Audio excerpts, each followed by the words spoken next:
ਸਾਂਝਾ ਟੀਵੀ ਦੇਖ ਰਹੇ ਹੋ ਤੁਸੀਂ ਤੇ ਮੈਂ ਹਾਂ ਤੁਹਾਡੇ ਨਾਲ ਜਗਵਿੰਦਰ ਸਿੰਘ।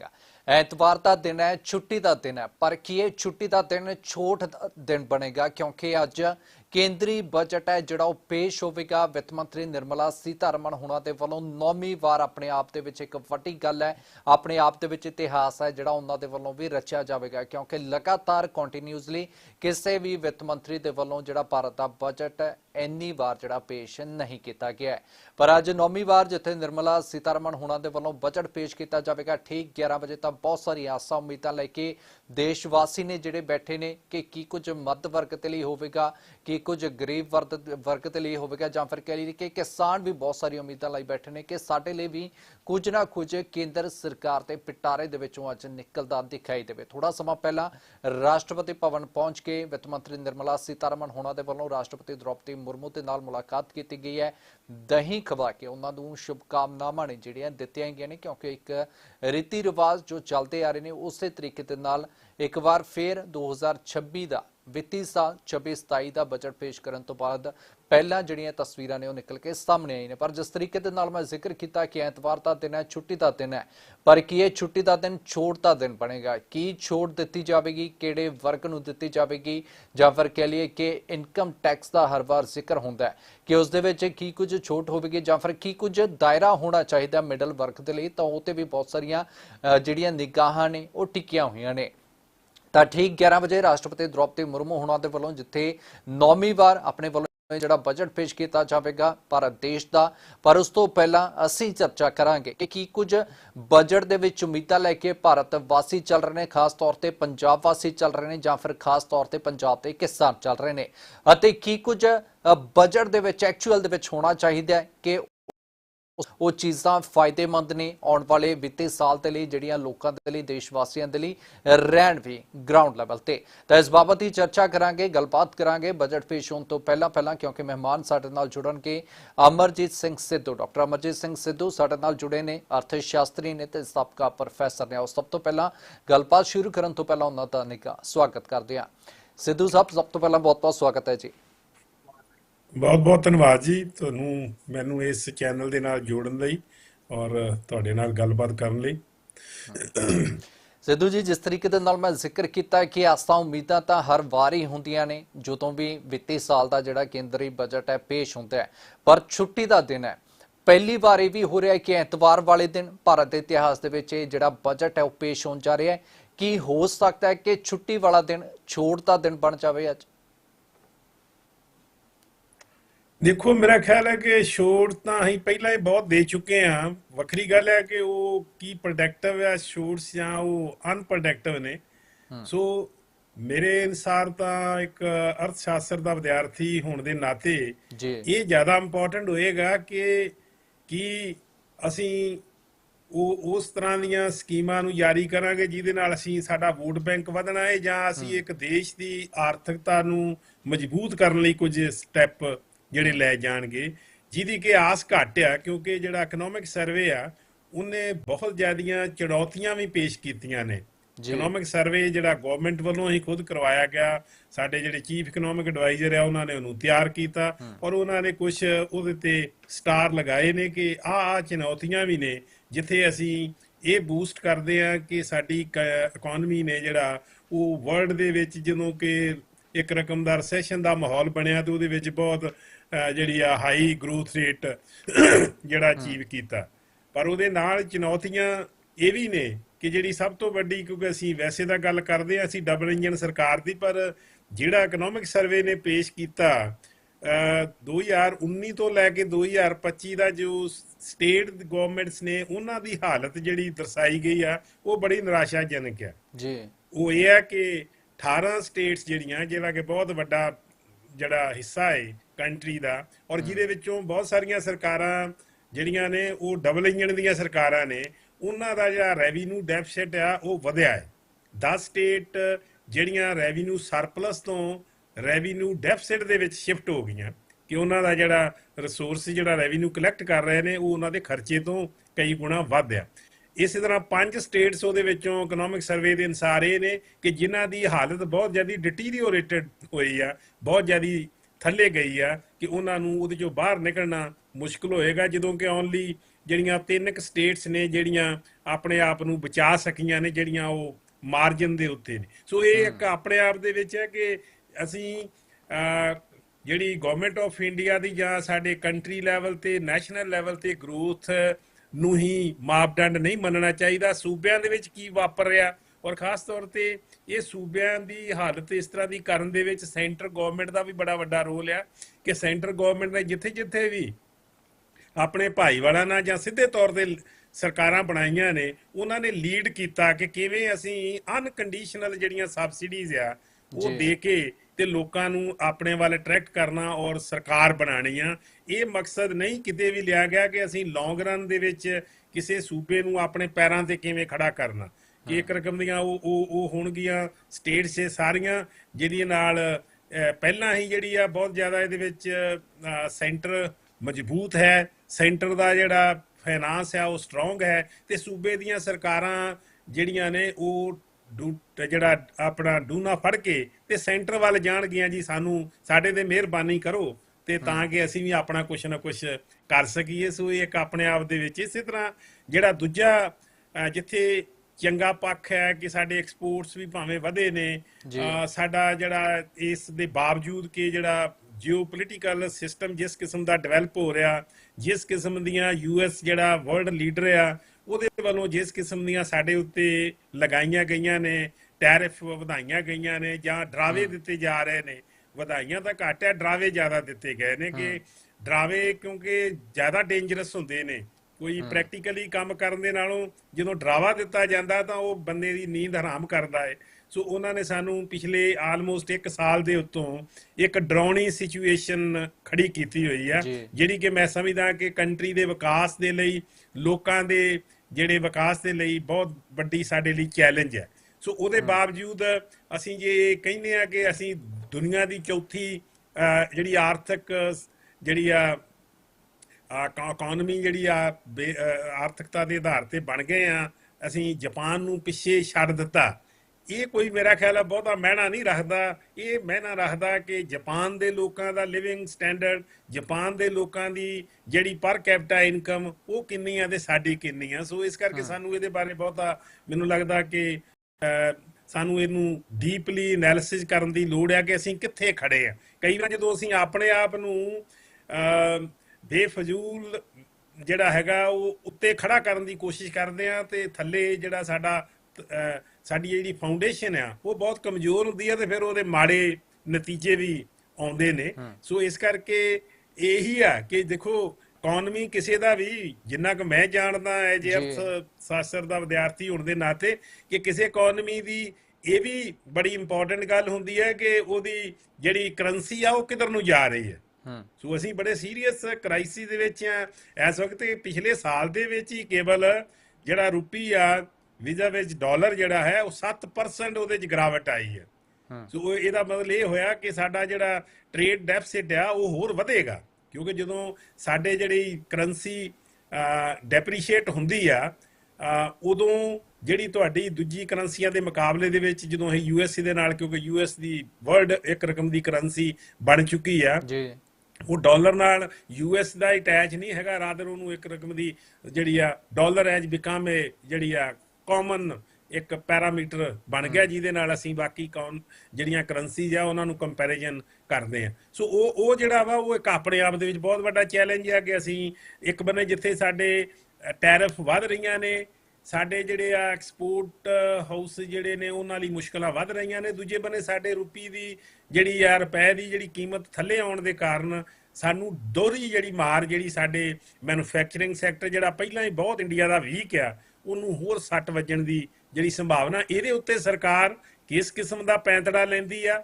ਅਜੇ ਤੱਕ ਤਾਂ ਅਸੀਂ ਇਹੀ ਗੱਲ ਕਰਦੇ ਆ ਕਿ ਅਸੀਂ ਗੁੱਡੀ ਗੱਲ ਕਰਦੇ ਆ ਕਿ ਠੀਕ ਹੈ ਜੀ, ਕਦੀ ਅਸੀਂ ਟਰੰਪ ਦੇ ਨਾਲ ਸਖਤ ਸ਼ਬਦਾਵਲੀ ਵਰਤਦੇ ਆ, ਕਦੀ ਕਈ ਨਹੀਂ ਜੀ ਸਭ ਠੀਕ ਹੈ ਜੀ, ਉਹਨਾਂ ਨਾਲ ਸਾਡਾ ਟ੍ਰੇਡ ਡੀਲ ਹੋ ਜਾਏਗੀ। ਉਹਨੂੰ ਅਸੀਂ ਕਾਊਂਟਰ ਕਰਨ ਵਾਸਤੇ ਇੱਕ ਚੰਗਾ ਕਦਮ ਜ਼ਰੂਰ ਚੁੱਕਿਆ ਕਿ ਅਸੀਂ ਯੂਰਪੀਅਨ ਯੂਨੀਅਨ ਦੇ ਨਾਲ ਜਿਹੜਾ ਫ੍ਰੀ ਟ੍ਰੇਡ ਐਗਰੀਮੈਂਟ ਹੁਣੇ ਕੀਤਾ, ਉਹ ਇੱਕ ਚੰਗਾ ਕਦਮ ਆ, ਕਿਉਂਕਿ ਜਿਸ ਕਿਸਮ ਦੀ ਜਿਓਪੋਲੀਟੀਕਲ ਸਿਚੁਏਸ਼ਨ ਹੈ ਵਰਲਡ ਲੈਵਲ ਦੇ ਉੱਤੇ ਉਹਨੂੰ ਡੀਲ ਕਰਨ ਲਈ ਸਾਨੂੰ ਆਲਟਰਨੇਟਿਵ ਵੇਜ਼ ਜਿਹੜੇ ਉਹ ਲੱਭਣੇ ਪੈਣਗੇ। USA ਦੇ ਉੱਤੇ ਡਿਪੈਂਡ ਨਹੀਂ, ਕਿਉਂਕਿ ਜਿਹੜਾ ਵੱਡੀ ਤਾਕਤ ਚਾਈਨਾ ਹੈ। ਚਾਈਨਾ ਦੇ ਨਾਲ ਸਾਡੇ ਪੋਲੀਟੀਕਲ ਸਬੰਧ ਚੰਗੇ ਨਾ ਹੋਣ ਕਾਰਨ ਉੱਥੋਂ ਵੀ ਸਾਨੂੰ ਹਮੇਸ਼ਾ ਜਿਹੜਾ ਉਸ ਕਿਸਮ ਦਾ ਖਤਰਾ ਰਹਿੰਦਾ। ਤੇ ਜਦੋਂ ਯੂਐਸ ਜਿਹੜਾ ਹੈ ਉਹ ਡਿਕਟੇਟ ਕਰ ਰਿਹਾ, ਉਹ ਵਰਲਡ ਡਿਕਟੇਟਰ ਬਣ ਚੁੱਕਾ ਹੈਗਾ। ਉਹ ਤਾਂ ਨਾਟ ਓਨਲੀ ਕਿ ਨਾ ਉਹ ਕਿ ਯੂਐਸ ਜਿਹੜਾ ਵਾ ਉਹ ਕੇਵਲ ਆਰਥਿਕ ਤੌਰ ਤੇ ਹੀ ਕੰਟਰੀਆਂ ਨੂੰ ਵੀਕ ਕਰਨ ਦੇ ਵਿੱਚ ਨਹੀਂ ਕਦਮ ਚੁੱਕ ਰਿਹਾ, ਰਾਦਰ ਉਹਨਾਂ ਦੀ ਪੋਲੀਟੀਕਲ ਜਿਹੜੀ ਸੋਵਰੇਨਿਟੀ ਹੈ ਉਹਨੂੰ ਵੀ ਚੈਲੰਜ ਇਸ ਵਕਤ ਹੋ ਚੁੱਕਾ। ਕਿੰਨੇ ਕੰਟਰੀਆਂ ਦੇ ਉੱਤੇ ਤੇ ਉਹਨਾਂ ਨੇ ਦਾਅਵਾ ਕਰਤਾ ਕਿ ਹੌਲੀ ਹੌਲੀ ਇਹ ਜਾਂ ਤਾਂ ਸਾਡੀ ਈਨ ਮੰਨਣ, ਨਹੀਂ ਤਾਂ ਫਿਰ ਅਸੀਂ ਇਹਨਾਂ ਤੇ ਜਿਹੜਾ ਡੰਡੇ ਦੇ ਨਾਲ ਜਿਹੜਾ ਉਹ ਕਬਜ਼ਾ ਕਰਾਂਗੇ। ਸੋ ਇਸ ਕਰਕੇ ਇਹਨਾਂ ਜਿਹੜੀਆਂ ਇਸ ਕਿਸਮ ਦੇ এনवायरमेंट ਦੇ ਵਿੱਚ ਇੰਡੀਆ ਵਰਗੇ ਕੰਟਰੀ ਜਿਹਦੀ ਬਹੁਤ ਵੱਡੀ ਪਾਪੂਲੇਸ਼ਨ ਹੈ, ਉਹਦੇ ਲਈ ਮੇਰਾ ਖਿਆਲ ਹੈ ਕਿ ਆਉਣ ਵਾਲੇ ਸਮੇਂ ਦੇ ਵਿੱਚ ਹੋਰ ਚੈਲੰਜ ਵਧਣਗੇ। ਤੇ ਜਿਨ੍ਹਾਂ ਨੂੰ ਇਹ ਜਿਹੜਾ ਬਜਟ ਦੇ ਵਿੱਚ ਜੇ ਅਸੀਂ ਉਹਨੂੰ ਇੱਕ ਪੋਲੀਟੀਕਲ ਇਕਨੋਮੀ ਐਂਗਲ ਦੇ ਉੱਤੋਂ ਨਹੀਂ ਪਰਖਦੇ ਤਾਂ ਫਿਰ ਫਿਊਚਰ ਦੇ ਵਿੱਚ ਸਾਡਾ ਵੀ ਹਾਲ ਉਸ ਕਿਸਮ ਦਾ ਹੋ ਸਕਦਾ ਜਿਸ ਤਰ੍ਹਾਂ ਦਾ ਬਹੁਤ ਸਾਰੇ ਦੁਨੀਆ ਦੇ ਕੰਟਰੀ ਦਾ ਹੋ ਚੁੱਕਾ, ਕਿ ਉਹ ਬਹੁਤ ਜ਼ਿਆਦਾ ਡਿਪੈਂਡੈਂਟ ਹੋ ਚੁੱਕੇ ਨੇ ਬਾਕੀ ਜਿਹੜੀਆਂ ਵਰਲਡ ਪਾਵਰਸ ਨੇ, ਤੇ ਉਹਨਾਂ ਨੂੰ ਹੁਣ ਕੋਈ ਰਸਤਾ ਨਹੀਂ ਲੱਭ ਰਿਹਾ ਕਿ ਅਸੀਂ ਕਿਸ ਬਨੇ ਨੂੰ ਦੌੜੀਏ। ਅੱਛਾ ਸਿੱਧੂ ਜੀ, ਚੈਲੰਜਸ ਬਹੁਤ ਨੇ, ਚੁਣੌਤੀਆਂ ਬਹੁਤ ਨੇ। ਗਰੋਥ ਰੇਟ ਦਾ ਤੁਸੀਂ ਵੀ ਜ਼ਿਕਰ ਕੀਤਾ ਹੈ। ਸਰਕਾਰ ਦਾ ਦਾਅਵਾ ਹੈ ਕਿ ਜੇਕਰ 2047 ਤੱਕ ਵਿਕਸਿਤ ਭਾਰਤ ਦਾ ਉਹ ਸੋਚ ਰਹੇ ਨੇ ਤਾਂ ਫਿਰ ਗਰੋਥ ਰੇਟ ਹੈ ਜਿਹੜੀ ਉਹ 8% ਦੇ ਹਿਸਾਬ ਨਾਲ ਤਾਂ ਚੱਲਣੀ ਚਾਹੀਦੀ ਹੈ। 2024 ਦੇ ਵਿੱਚ 6 ਕੁਝ ਸੀ ਅਤੇ 2025 ਜਿਹੜਾ ਲੰਘਿਆ ਵਰਾ ਹੈ ਉਹਦਾ ਜੇਕਰ ਮੈਂ ਜ਼ਿਕਰ ਕਰਾਂ ਤਾਂ ਉਹਦੇ ਵਿੱਚ 7.3% ਤੋਂ 7.4% ਦੇ ਵਿਚਕਾਰ ਹੀ ਰਹੀ ਹੈ। ਕਿ ਲੱਗ ਰਿਹਾ ਕਿ ਉਸ ਤਰੀਕੇ ਦੇ ਨਾਲ ਦੇਸ਼ ਰਫਤਾਰ ਤੇ ਚੱਲ ਰਿਹਾ? ਹਾਲਾਂਕਿ 8% ਦਾ ਜ਼ਿਕਰ ਹੋਇਆ ਸੀ ਪਰ 7.5 ਤੋਂ ਨੀਚੇ ਇਸ ਸਮੇਂ।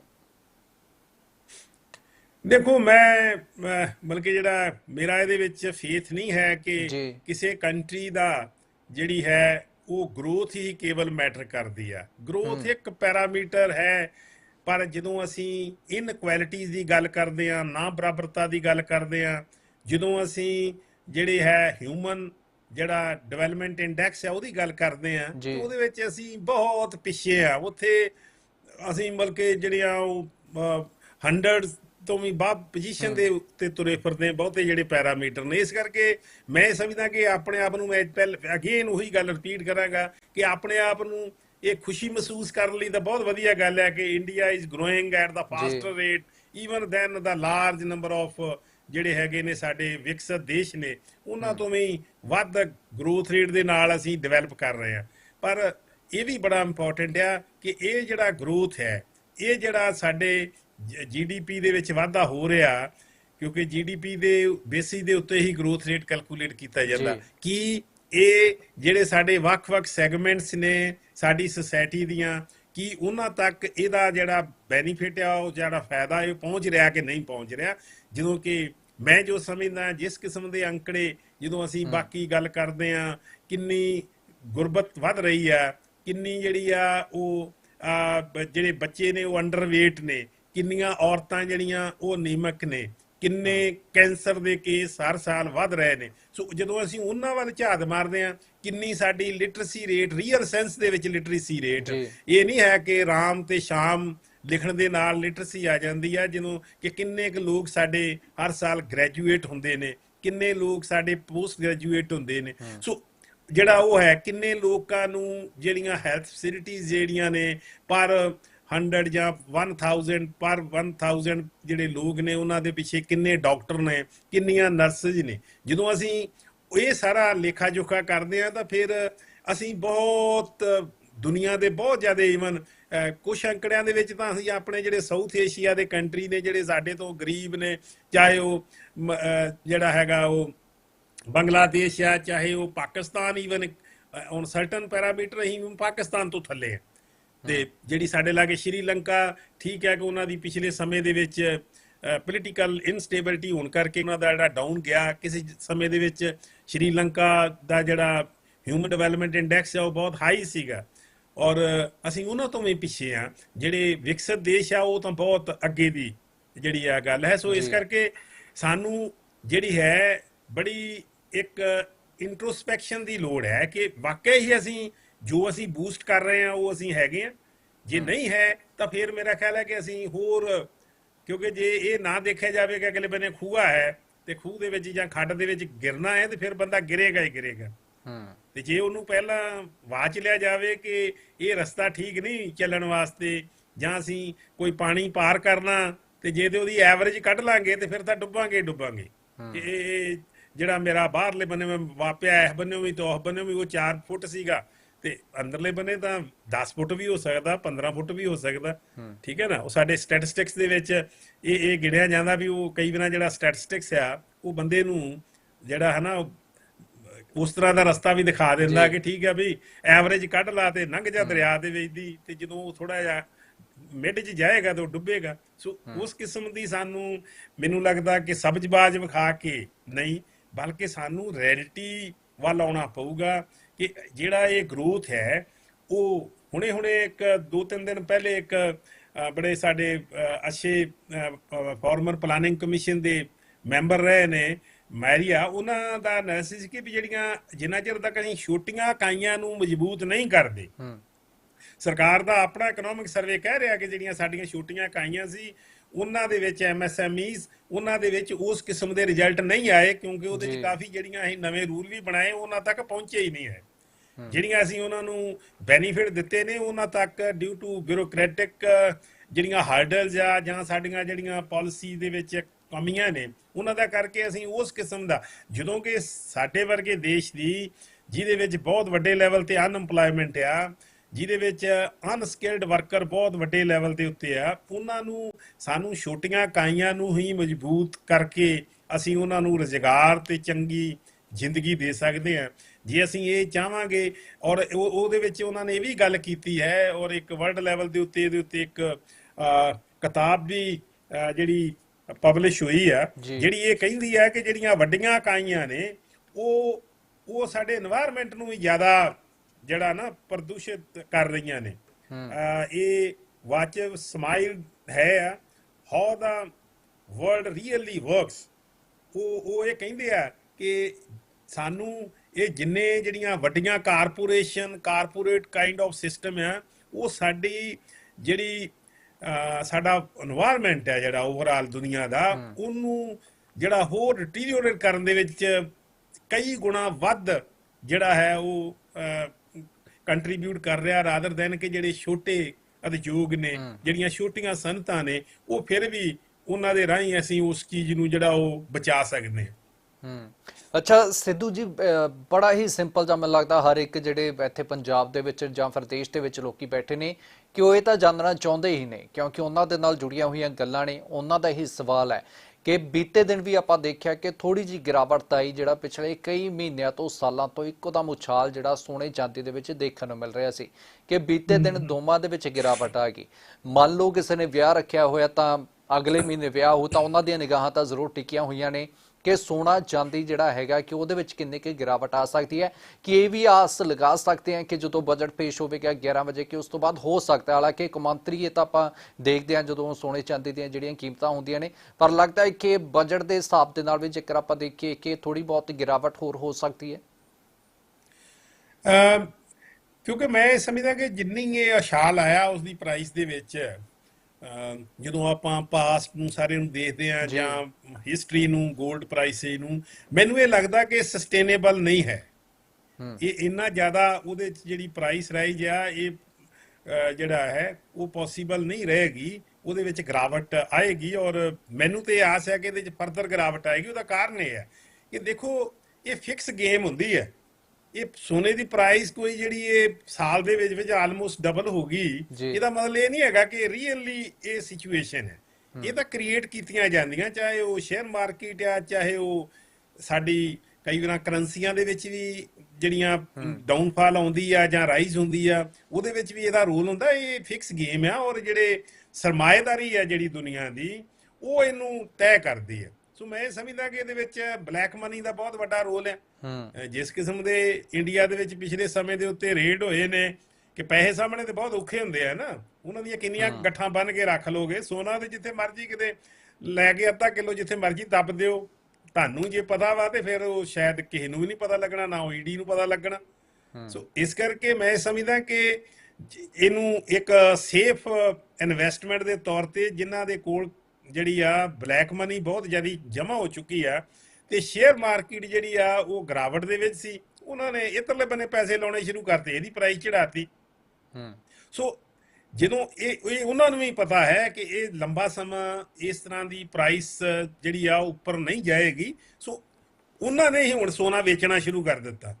ਜਿਹੜੇ ਇਹਦੇ ਬਾਹਰ ਸੀਗੇ ਜਾਂ ਜਿਹੜੇ ਖਰੀਦਦਾਰ ਸੀ, ਉਹਨਾਂ ਨੇ ਹੀ ਇਹ ਸੋਨਾ, ਇਹ ਕੋਈ ਜਿਹੜੇ ਵਿਚਾਰੇ ਲੋਕ ਆਪਣੀ ਕਿਸੇ ਨੇ ਅੱਧੇ ਤੋਲੇ ਦਾ ਜਾਂ 4 ਗ੍ਰਾਮ ਦਾ ਗੋਲਡ ਖਰੀਦਣਾ, ਇਹ ਉਹ ਨਹੀਂ ਤੈਅ ਕਰਦੇ ਕੀਮਤਾਂ। ਕੀਮਤਾਂ ਤਾਂ ਵੱਡੇ ਜਿਹੜੇ ਖਿਲਾੜੀ ਨੇ ਉਹ ਤੈਅ ਕਰਦੇ ਨੇ। ਸੋ ਮੈਨੂੰ ਇਹ ਲੱਗਦਾ ਕਿ ਜਿਨ੍ਹਾਂ ਨੇ ਪ੍ਰਾਈਸ ਚੜਾਈ ਸੀ, ਉਹਨਾਂ ਨੇ ਕਿਹਾ ਵੀ ਇਹ ਜ਼ਿਆਦਾ ਚਿਰ ਨਹੀਂ ਇੱਥੇ ਖੜੀ ਰਹਿਣੀ, ਇਸ ਕਰਕੇ ਇਹਦੇ ਚੋਂ ਜਿੰਨੀ ਇਹਨਾਂ ਨੂੰ ਲੁੱਟਣਾ ਲੋਕਾਂ ਨੂੰ, ਕਿਉਂਕਿ ਕਈ ਜਿਹੜੇ ਸੀ ਸਧਾਰਨ ਲੋਕ, ਉਹਨਾਂ ਨੇ ਖਰੀਦਣਾ ਵੀ ਸ਼ੁਰੂ ਕਰਤਾ ਵੀ ਯਾਰ ਅਜੇ 6 ਮਹੀਨਿਆਂ ਨੂੰ ਲੜਕੀ ਦੀ ਸ਼ਾਦੀ ਆ, ਇਸ ਕਰਕੇ 2-4 ਤੋਲੇ ਖਰੀਦ ਲਓ, ਇਹ ਨਾ ਹੋਵੇ ਵੀ ਇਹ ਕਿਤੇ 2 ਲੱਖ ਵੀ ਕ੍ਰਾਸ ਕਰ ਜੇ। ਬਿਲਕੁਲ ਠੀਕ ਹੈ ਨਾ। ਹੁਣ ਮਾਰੇ ਉਹਨਾਂ ਨੇ ਜਾਣਾ। ਇਹ ਸ਼ੇਅਰ ਮਾਰਕੀਟ ਦੇ ਵਿੱਚ ਵੀ ਹੁੰਦੀ ਆ ਕਿ ਜਿਹੜੇ ਉਹਦੇ ਖਿਲਾੜੀ ਨੇ ਉਹ ਤਾਂ ਉਦੋਂ ਖਰੀਦਦੇ ਆ ਜਦੋਂ ਪ੍ਰਾਈਸ ਡਾਊਨ ਹੋਣ। ਜਿਹੜਾ ਮਾਤੜ ਬੰਦਾ ਉਹ ਚੜ ਰਿਹਾ ਹੁੰਦਾ ਜਦੋਂ ਉਦੋਂ ਖਰੀਦਦਾ, ਤੇ ਇੱਕਦਮ ਜਦੋਂ ਉਹਦੇ 'ਚ ਡਾਊਨਫਾਲ ਆਉਂਦਾ ਤੇ ਫਿਰ ਉਹਦੇ ਪੈਸੇ ਜਿਹੜੇ ਆਪਣੀ ਸਾਰੀ ਉਮਰ ਦੀਆਂ ਕੀਤੀਆਂ ਸੇਵਿੰਗ ਨੇ ਉਹ ਵੀ ਕਈ ਵਾਰ ਉਹਦੀਆਂ ਰੁੜ ਜਾਂਦੀਆਂ। ਸੋ ਮੈਂ ਇਹ ਸਮਝਦਾ ਕਿ ਬੜਾ ਲੋਕਾਂ ਨੂੰ ਕੌਨਸ਼ੀਅਸ ਹੋਣਾ ਚਾਹੀਦਾ ਇਸ ਗੱਲ ਤੇ ਕਿ ਇਹ ਵੀ ਨਹੀਂ ਭੱਜਣਾ ਚਾਹੀਦਾ ਵੀ ਹੁਣ 10,000 ਡਾਊਨ ਹੋਇਆ ਤੇ ਸਾਨੂੰ ਜਿਹੜਾ ਫਟਾਫਟ ਖਰੀਦ ਲਈਏ। ਠੀਕ ਹੈ ਨਾ, ਵੇਟ ਕਰਨੀ ਚਾਹੀਦੀ ਆ ਇਹਦੇ ਵਾਸਤੇ ਕਿ ਇਹ ਜਿਹੜੀਆਂ ਇਹ ਪ੍ਰਾਈਸ ਜਿਹੜੀਆਂ ਤੈਅ ਕੁਝ ਖਿਲਾੜੀ ਕਰਦੇ ਨੇ ਜਿਨ੍ਹਾਂ ਦੇ ਕੋਲ ਬਹੁਤ ਸਰਪਲਸ ਪੈਸਾ, ਉਹ ਕਦੀ ਰੀਅਲ ਸਟੇਟ ਨੂੰ ਚੜਾ ਦਿੰਦੇ ਆ, ਕਦੀ ਉਹ ਸੋਨੇ ਦੀਆਂ ਕੀਮਤਾਂ ਚੜਾ ਦਿੰਦੇ ਆ। ਜਦੋਂ ਉੱਥੋਂ ਕਮਾਈ ਮੋਟੀ ਕਰ ਲੈਂਦੇ ਫਿਰ ਉਹ ਸ਼ੇਅਰ ਮਾਰਕੀਟ ਵੱਲ ਨੂੰ ਤੁਰ ਪੈਂਦੇ ਆ। ਫਿਰ ਜਿਹੜੇ ਤੁਹਾਡੇ ਮੇਰੇ ਵਰਗੇ ਮਾਤੜ ਲੋਕ ਨੇ ਉਹ ਉਹਨਾਂ ਨੂੰ ਫੋਲੋ ਕਰਕੇ ਕਈ ਵਾਰ ਜਿਹੜਾ ਆਪਣਾ ਰਹਿੰਦਾ ਖੁੰਦਾ ਵੀ ਉਹਨਾਂ ਕੋਲ ਥੋੜਾ ਬਹੁਤਾ ਬਜਟ ਹੁੰਦਾ ਉਹ ਵੀ ਗਵਾ ਪੈਂਦੇ। ਸੋ ਇਸ ਕਰਕੇ ਇਹ ਜਿਹੜੀ ਗੇਮ ਆ, ਇਹ ਗੇਮ ਖੇਡੀ ਜਾਂਦੀ ਆ। ਇਹ ਕੋਈ ਇਹ ਨਹੀਂ ਹੈ ਕਿ ਇਹ ਡਿਮਾਂਡ ਐਂਡ ਸਪਲਾਈ ਨਹੀਂ ਇਹਨੂੰ ਤੈਅ ਕਰਦੀ। ਉਹ ਤੇ ਅਸੀਂ ਕਹਿੰਦੇ ਆ ਕਿ ਹਾਂਜੀ ਡਿਮਾਂਡ ਵੱਧ ਗਈ, ਠੀਕ ਹੈ ਨਾ, ਪਰ ਇਹੋ ਜੀ ਗੱਲ ਨਹੀਂ ਹੁੰਦੀ। ਇਹ ਤਾਂ ਕਿਉਂਕਿ ਜਿਹੜਾ ਗੋਲਡ ਆ ਉਹ ਇੱਕ ਬੜੀ ਹਾਈ ਕੁਆਲਿਟੀ ਕਮੋਡਿਟੀ ਆ। ਉਹਨੂੰ ਲੋਕ ਜਿਹੜੇ ਨੇ ਦੁਨੀਆ ਦੇ ਵਿੱਚ ਕਿਸੇ ਜ਼ਮਾਨੇ ਦੇ ਵਿੱਚ ਜਿਹੜੀ ਸੀ ਉਹ ਜਿਹੜੀ ਹਰ ਕਰੰਸੀ ਦੀ ਵੈਲਿਊ ਵੀ ਗੋਲਡ ਦੇ ਨਾਲ ਹੀ ਤੈਅ ਕੀਤੀ ਜਾਂਦੀ ਸੀ। ਜਦੋਂ ਅਸੀਂ ਜਿਹਨੂੰ ਗੋਲਡ ਸਟੈਂਡਰਡ ਕਹਿੰਦੇ ਆ, ਇਹ ਤਾਂ 1944 ਤੋਂ 50 ਤੋਂ ਬਾਅਦ ਹੋਇਆ ਨਾ ਕਿ ਯੂਐਸ ਨੇ, ਜਿੱਥੋਂ ਯੂਐਸ ਦੇ ਡਾਲਰ ਦੀ ਜਿਹੜੀ ਹਕੂਮਤ ਚੱਲਣੀ ਸ਼ੁਰੂ ਹੋਈ, ਉਹ ਇਹ ਸੀ ਕਿ ਯੂਐਸ ਨੇ ਗੋਲਡ ਦੀ ਬਜਾਏ ਜਿਹੜਾ ਸੀ ਇਹ ਜ਼ਿੰਮੇਵਾਰੀ ਲੈ ਲਈ ਵੀ ਸਾਡੇ ਡਾਲਰ ਨੂੰ ਫਿਕਸ ਕਰਕੇ ਤੁਸੀਂ ਆਪਣੀਆਂ ਕੀਮਤਾਂ ਤੈਅ ਕਰੋ। ਤੇ ਉਹਦੇ ਨਾਲ ਯੂਐਸ ਬਿਕਮ ਏ ਵਰਲਡ ਨੋਨ ਕਰੰਸੀ। ਇਸ ਕਰਕੇ ਉਹਨਾਂ ਨੇ ਉਹਦਾ ਵੀ ਬਹੁਤ ਕੁਝ ਜਿਹੜਾ ਉਹਦੇ ਤੋਂ ਵੀ ਗੇਨ ਕੀਤਾ ਕਿ ਬਲਕਿ ਇਹ ਨਹੀਂ ਕੋਈ ਨੂੰ ਬਹੁਤਿਆਂ ਨੂੰ ਇਹ ਨਹੀਂ ਪਤਾ ਹੈਗਾ ਕਿ ਇਕੱਲੇ ਯੂਐਸਏ ਦੀ ਜਿਹੜੀ ਆ ਕਰੰਸੀ ਜਿਹੜੀ ਡਾਲਰ ਆ, ਰਾਦਰ ਜਿੱਥੇ ਮਰਜੀ ਦੁਨੀਆ ਦੇ ਵਿੱਚ ਤੁਸੀਂ ਜਾਓ, ਡਾਲਰ ਜੇ ਤੁਹਾਡੀ ਜੇਬ 'ਚ ਹੈਗੇ ਤੇ you need not to worry, ਕਿਉਂਕਿ ਇਹ ਉਹਨਾਂ ਨੇ ਉਦੋਂ ਸੋਨੇ ਨੂੰ ਜਿਹੜਾ ਸੀ ਉਹ ਸਾਈਡ ਤੇ ਰੱਖ ਕੇ ਔਰ ਉਹਦੇ ਚੋਂ ਵੀ ਉਹਨਾਂ ਨੇ ਉਦੋਂ ਕਮਾਈ ਕੀਤੀ। ਕਿਉਂਕਿ ਜਦੋਂ ਉਹ ਨਾ ਚੱਲਿਆ ਕੰਮ ਤੇ ਉਹਨਾਂ ਨੇ ਬੈਂਕਰਪਸੀ ਸ਼ੋਅ ਕਰਤੀ ਔਰ ਜਿਹੜੀ ਸੀ ਜਿੰਨੀ ਉਹਨਾਂ ਦੀ ਜਿਹੜੀ GDP ਨਹੀਂ ਉਹਦੇ ਕਈ ਗੁਣਾ ਵੱਧ ਉਹਨਾਂ ਨੇ ਡਾਲਰ ਪ੍ਰਿੰਟ ਕਰਕੇ ਦੁਨੀਆ ਦੇ ਵਿੱਚ ਵੰਡ ਦਿੱਤੇ। ਤੇ ਜਦੋਂ ਵਾਪਸੀ ਆਈ ਪ੍ਰੋਮਿਸ ਤੇ ਇਹ ਕਿ ਅਸੀਂ ਜਦੋਂ ਮਰਜ਼ੀ ਕੋਈ ਗੋਲਡ ਜਿਹੜਾ ਸਾਡੇ ਨਾਲ ਕਨਵਰਟ ਕਰ ਲਏ ਅਸੀਂ ਗੋਲਡ ਵਾਪਸ ਕਰਾਂਗੇ। ਇੱਕ ਸਮੇਂ ਦੁਨੀਆ ਦਾ 75% ਗੋਲਡ ਜਿਹੜਾ ਉਹ US ਦੀ ਟ੍ਰੈਜਰੀ ਦੇ ਵਿੱਚ ਚਲਾ ਗਿਆ ਸੀ ਕਿ ਕੰਟਰੀਜ਼ ਨੇ ਆਪਣੀਆਂ ਲੋੜਾਂ ਦੇ ਮੁਤਾਬਕ ਉਹਨਾਂ ਤੋਂ ਡਾਲਰ ਖਰੀਦੇ ਤੇ ਆਪਣਾ ਸੋਨਾ ਉਹਨਾਂ ਕੋਲ ਜਮ੍ਹਾਂ ਕਰਾਇਆ। ਫਿਰ ਉਹ ਹੌਲੀ ਹੌਲੀ ਇਹ ਹੋਇਆ ਕਿ ਬਾਏ ਆਲਮੋਸਟ 70 ਜਿਹੜੀਆਂ ਲੇਟ 70s ਦੇ ਵਿੱਚ ਉਹ ਸਾਰਾ ਦਾ ਸਾਰਾ ਜਿਹੜਾ ਸੀਗਾ ਉਹ ਕ੍ਰੈਸ਼ ਹੋ ਗਿਆ ਔਰ ਜਿਹੜੇ ਜਿਨ੍ਹਾਂ ਨੇ ਗੋਲਡ ਡਿਪੋਜ਼ਿਟ ਕਰਾਇਆ ਸੀਗੀਆਂ ਸੈਂਟਰਲ ਬੈਂਕਸ ਨੇ, ਉਹਨਾਂ ਨੇ ਵਾਪਸ ਜਦੋਂ ਮੰਗਿਆ US ਕੋਲ, ਉਹਨਾਂ ਨੇ ਕਿਹਾ ਵੀ ਸਾਡੇ ਕੋਲ ਤਾਂ ਮੁੱਕ ਗਿਆ, ਹੁਣ ਅਸੀਂ ਕਿੱਥੋਂ ਦਈਏ ਤੁਹਾਨੂੰ, ਕਿਉਂਕਿ ਡਾਲਰ ਤੇ ਉਹਨਾਂ ਨੇ ਕਈ ਗੁਣਾ ਵੱਧ ਪ੍ਰਿੰਟ ਕੀਤੇ ਸੀ।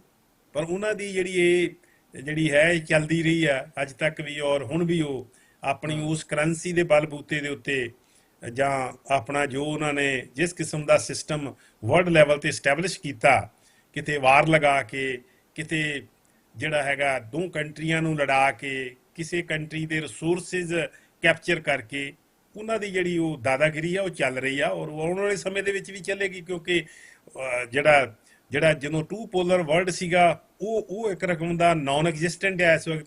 China is concerned with it's on economy, Russia ਆਪਣੇ ਚੱਕਰਾਂ ਦੇ ਵਿੱਚ ਜਿਹੜਾ ਫਸਿਆ ਹੈਗਾ ਹੈ।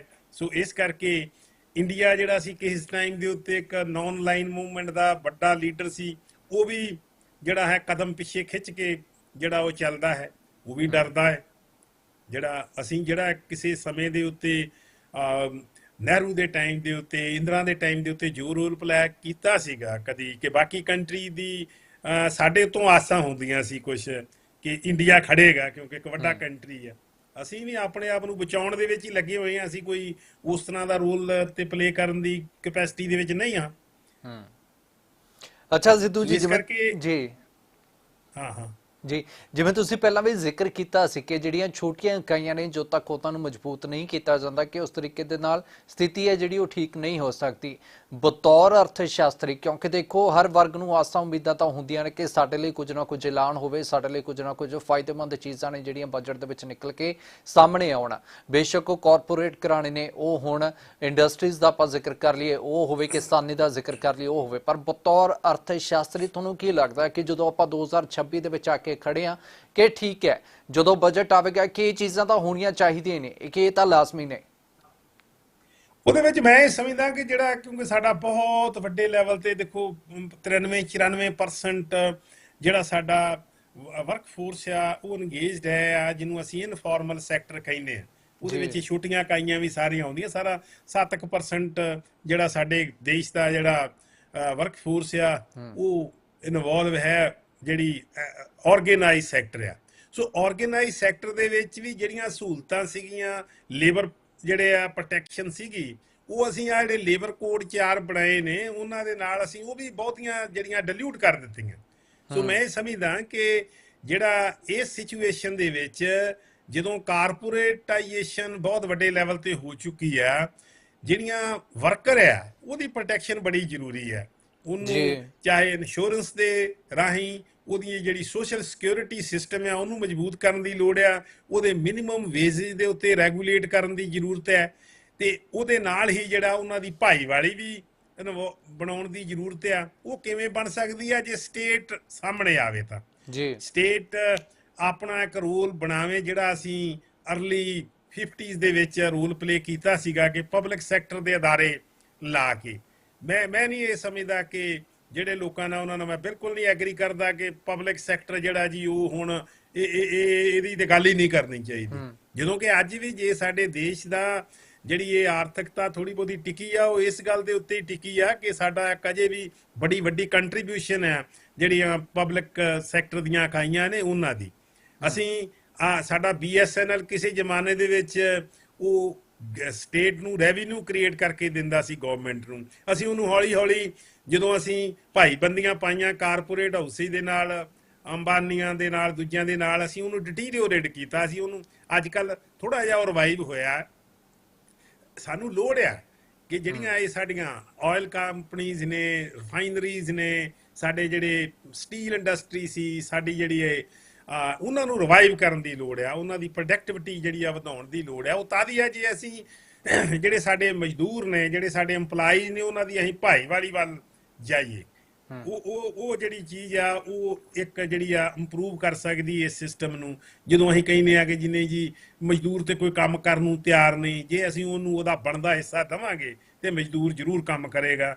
ਇਹ ਤਾਂ ਜਿਹੜਾ ਹੈਗਾ ਕਿਸ ਕਿਸਮ ਦੀਆਂ ਅਸੀਂ ਪਾਲਿਸੀਜ਼ ਡਿਜ਼ਾਈਨ ਕਰਦੇ ਹਾਂ, ਕਿਸ ਕਿਸਮ ਦੀ ਪਾਲਿਸੀਜ਼ ਅਸੀਂ ਇੰਪਲੀਮੈਂਟ ਕਰਦੇ ਹਾਂ, ਕਿਸ ਕਿਸਮ ਦੇ ਇਨਸੈਂਟਿਵ ਅਸੀਂ ਉਹਨਾਂ ਛੋਟੀਆਂ ਇਕਾਈਆਂ ਨੂੰ ਦਿੰਦੇ ਹਾਂ ਜਿਹੜੀ ਲੇਬਰ ਜਨਰੇਟ ਕਰ ਰਹੇ ਨੇ, ਜਿਹੜੇ ਲੋਕਾਂ ਦੀ ਜਿਹੜੀ ਆਰਥਿਕਤਾ ਨੂੰ ਮਜ਼ਬੂਤ ਕਰਨ ਦੇ ਵਿੱਚ ਰੋਲ ਪਲੇ ਕਰ ਰਹੇ ਨੇ। ਉਹ ਤਦ ਹੀ ਹੋ ਸਕਦਾ ਜੇ ਜਿਹੜੀ ਸਰਕਾਰਾਂ ਨੇ ਜਿਹੜੀਆਂ ਖਾਸ ਤੌਰ ਤੇ, ਕਿਉਂਕਿ ਜਿਹੜੀਆਂ ਸੂਬੇ ਦੀਆਂ ਸਰਕਾਰਾਂ ਨੇ ਉਹਨਾਂ ਦੇ ਭਾਂਡੇ ਤਾਂ ਖੜਕ ਚੁੱਕੇ ਨੇ। ਉਹ ਤਾਂ ਕੇਵਲ ਇਹੀ ਹੈ ਕਿ ਉਹ ਆਪਣਾ ਰੋਜ਼ ਦਾ ਰੋਜ਼ ਉਹਨਾਂ ਨੇ ਕਿਵੇਂ ਹਰ ਮਹੀਨੇ ਦੀ ਤਨਖਾਹ ਕਿਵੇਂ ਦੇਣੀ ਹੈ, ਕਿਉਂਕਿ ਉਹ ਤਾਂ ਕੋਈ ਕੈਪੀਟਲ ਇਨਵੈਸਟਮੈਂਟ ਕਰ ਹੀ ਨਹੀਂ ਰਹੀਆਂ। ਪੰਜਾਬ ਦਾ ਪਿੱਛੇ ਬਜਟ ਪੇਸ਼ ਹੋਇਆ ਸੀਗਾ, ਆਪਾਂ ਉਦੋਂ ਵੀ ਗੱਲ ਕੀਤੀ ਸੀ, ਉਹਦੇ ਵਿੱਚ ਵੀ ਜਿਹੜਾ ਹੈਗਾ ਬਹੁਤ ਸਥਿਤੀ ਜਿਹੜੀ ਹੈ ਨਾਜ਼ੁਕ ਹੈਗੀ ਆ ਕਿ ਅਸੀਂ 4 ਲੱਖ ਕਰੋੜ ਤੱਕ ਉੱਪਰ ਤੱਕ ਅਸੀਂ ਜਾ ਚੁੱਕੇ ਹਾਂ, ਆਪਣੇ ਕਰਜ਼ੇ ਦੇ ਵਿੱਚ ਡੁੱਬ ਚੁੱਕੇ ਹਾਂ।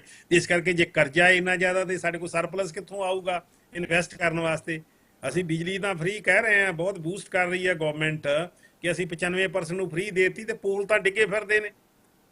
ਜਿਹੜੇ ਬਿਜਲੀ ਦੇ ਪੋਲ ਉਹਨਾਂ ਦੀ ਰਿਪੇਅਰ ਕਿਹਨੇ ਕਰਨੀ ਆ? 2-2 3-3 ਮਹੀਨੇ ਤੁਹਾਡਾ ਜਿਹੜਾ ਮੀਟਰ ਰੀਡਰ ਆ ਉਹ ਆਉਂਦਾ ਨਹੀਂ ਹੈ। ਬਲਕਿ ਉਹ ਤੁਹਾਡਾ ਬਿੱਲ ਦੇਣ ਨਹੀਂ ਆਉਂਦਾ, ਪੁੱਛਣਾ ਪੈਂਦਾ ਕਈ ਵਾਰ ਬਈ ਕਦੋਂ ਤੁਸੀਂ ਆਣਾ। ਠੀਕ ਹੈ ਨਾ। ਤੋ ਜਿਹੜੀ ਉਸ ਕਿਸਮ ਅਸੀਂ ਸਮਾਰਟ ਮੀਟਰਾਂ ਵੱਲ ਨੂੰ ਜਾ ਰਹੇ ਹਾਂ, ਜਿਹੜੀਆਂ ਲਾਈਨਾਂ ਨੇ ਸਾਡੀਆਂ, ਜਿਹੜੀਆਂ ਸ਼ਹਿਰਾਂ ਦੇ ਵਿੱਚ ਲੋਕਾਂ ਦੇ ਘਰਾਂ ਦੇ ਉੱਤੋਂ ਦੀ ਲੰਘ ਰਹੀਆਂ, ਉੱਥੇ ਅਸੀਂ ਉਹਨਾਂ ਨੂੰ ਕੇਬਲ ਦੇ ਵਿੱਚ ਕਨਵਰਟ ਕਰਨ ਦੇ ਵਿੱਚ ਨਹੀਂ ਕਾਮਯਾਬ ਹੋ ਸਕੇ। ਆਏ ਦਿਨ ਡੈਥਸ ਹੁੰਦੀਆਂ ਨੇ ਲੋਕਾਂ ਦਾ ਕਰੰਟ ਲੱਗ ਕੇ।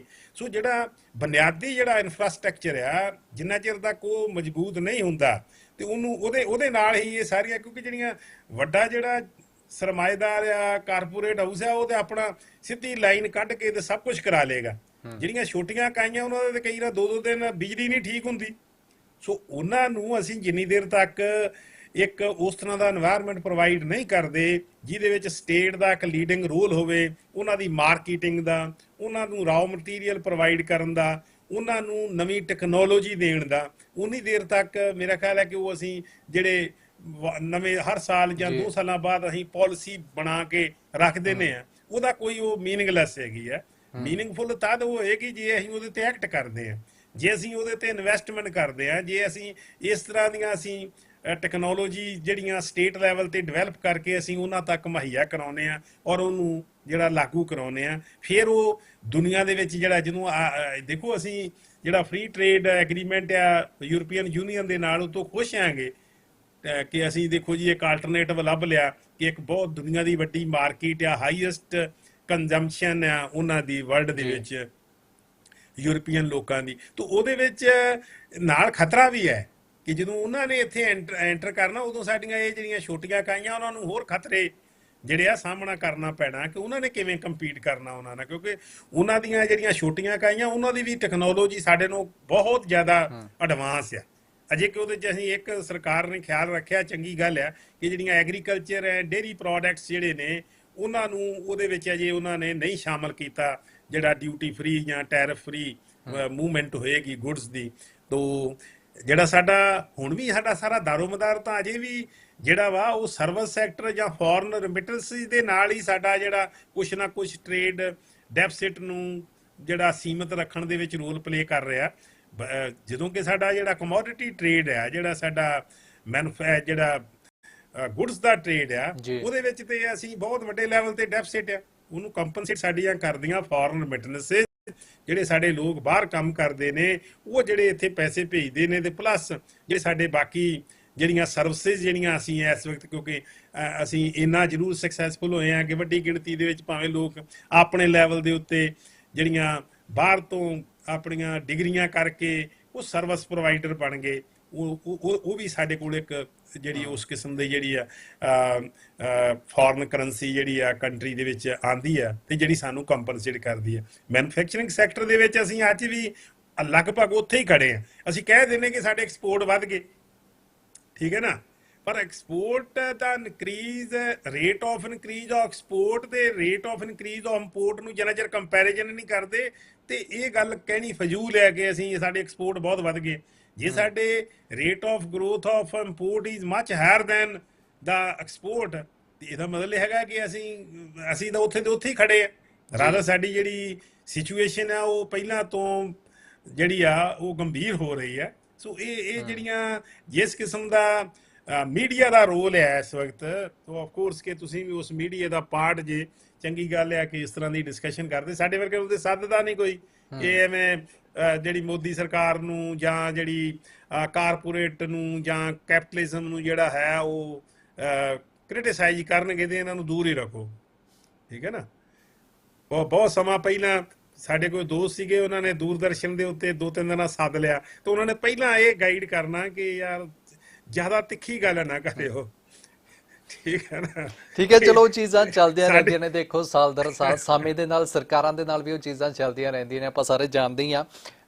ਜਦੋਂ ਸਿੱਧੂ ਜੀ ਪਿਛਲਾ ਸਾਲ ਸੀ ਜਦੋਂ ਬਜਟ ਪੇਸ਼ ਹੋਇਆ ਸੀ ਤਾਂ ਉਦੋਂ ਤਜਵੀਜ਼ ਦਿੱਤੀ ਗਈ ਸੀ ਕਿ ਸਟਾਰਟਅਪਸ ਦਾ ਜ਼ਿਕਰ ਹੋਇਆ ਕਿ ਜਿਹੜਾ ਯੂਥ ਹੈ, ਨੌਜਵਾਨਾਂ ਦੇ ਲਈ ਸਟਾਰਟਅਪਸ ਲਿਆਂਦੇ ਜਾਣਗੇ, MSMEs ਦਾ ਜ਼ਿਕਰ ਹੋਇਆ। ਤੁਹਾਨੂੰ ਲੱਗਦਾ ਕਿ ਉਸ ਤਰੀਕੇ ਦੇ ਨਾਲ ਉਹ ਜ਼ਮੀਨੀ ਪੱਧਰ ਤੇ ਵੀ ਚੀਜ਼ਾਂ ਨੇ ਪਿਛਲੇ ਵਿੱਤੀ ਸਾਲ 25-26 ਦਾ ਜ਼ਿਕਰ ਕਰਕੇ ਲਾਗੂ ਹੋਈਆਂ ਨੇ?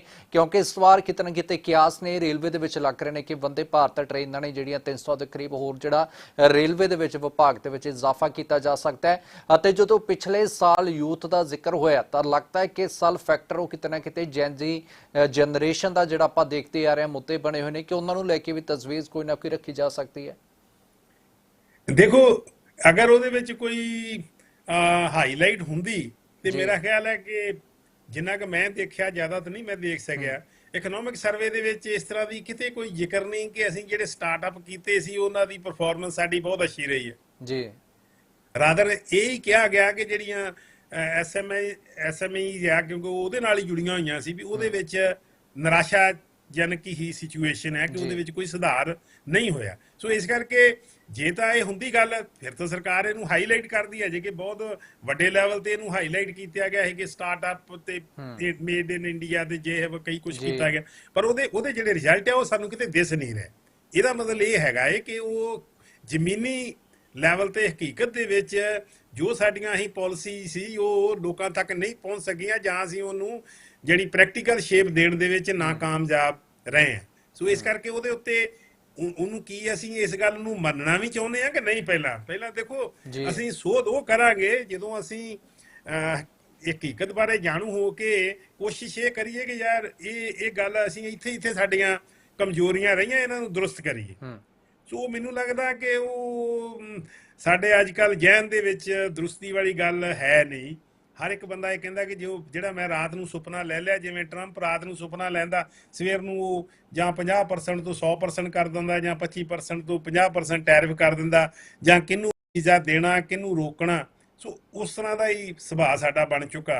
ਤੇ ਇਸ ਕਰਕੇ ਪਹਿਲਾਂ ਤਾਂ ਸਾਨੂੰ ਆਪਣੀ ਇਹ ਜਿਹੜੀ ਹੈ ਨਾ ਬਿਰਤੀ, ਇਹਨੂੰ ਬਦਲਣ ਦੀ ਲੋੜ ਹੈ ਕਿ ਅਸੀਂ ਵਾਕਿਆ ਹੀ ਜਿਹੜੀ ਹਕੀਕਤ ਆ ਉਹਨੂੰ ਜਾਣਨ ਦੇ ਵਿੱਚ ਇੰਟਰਸਟਡ ਆ ਕਿ ਨਹੀਂ।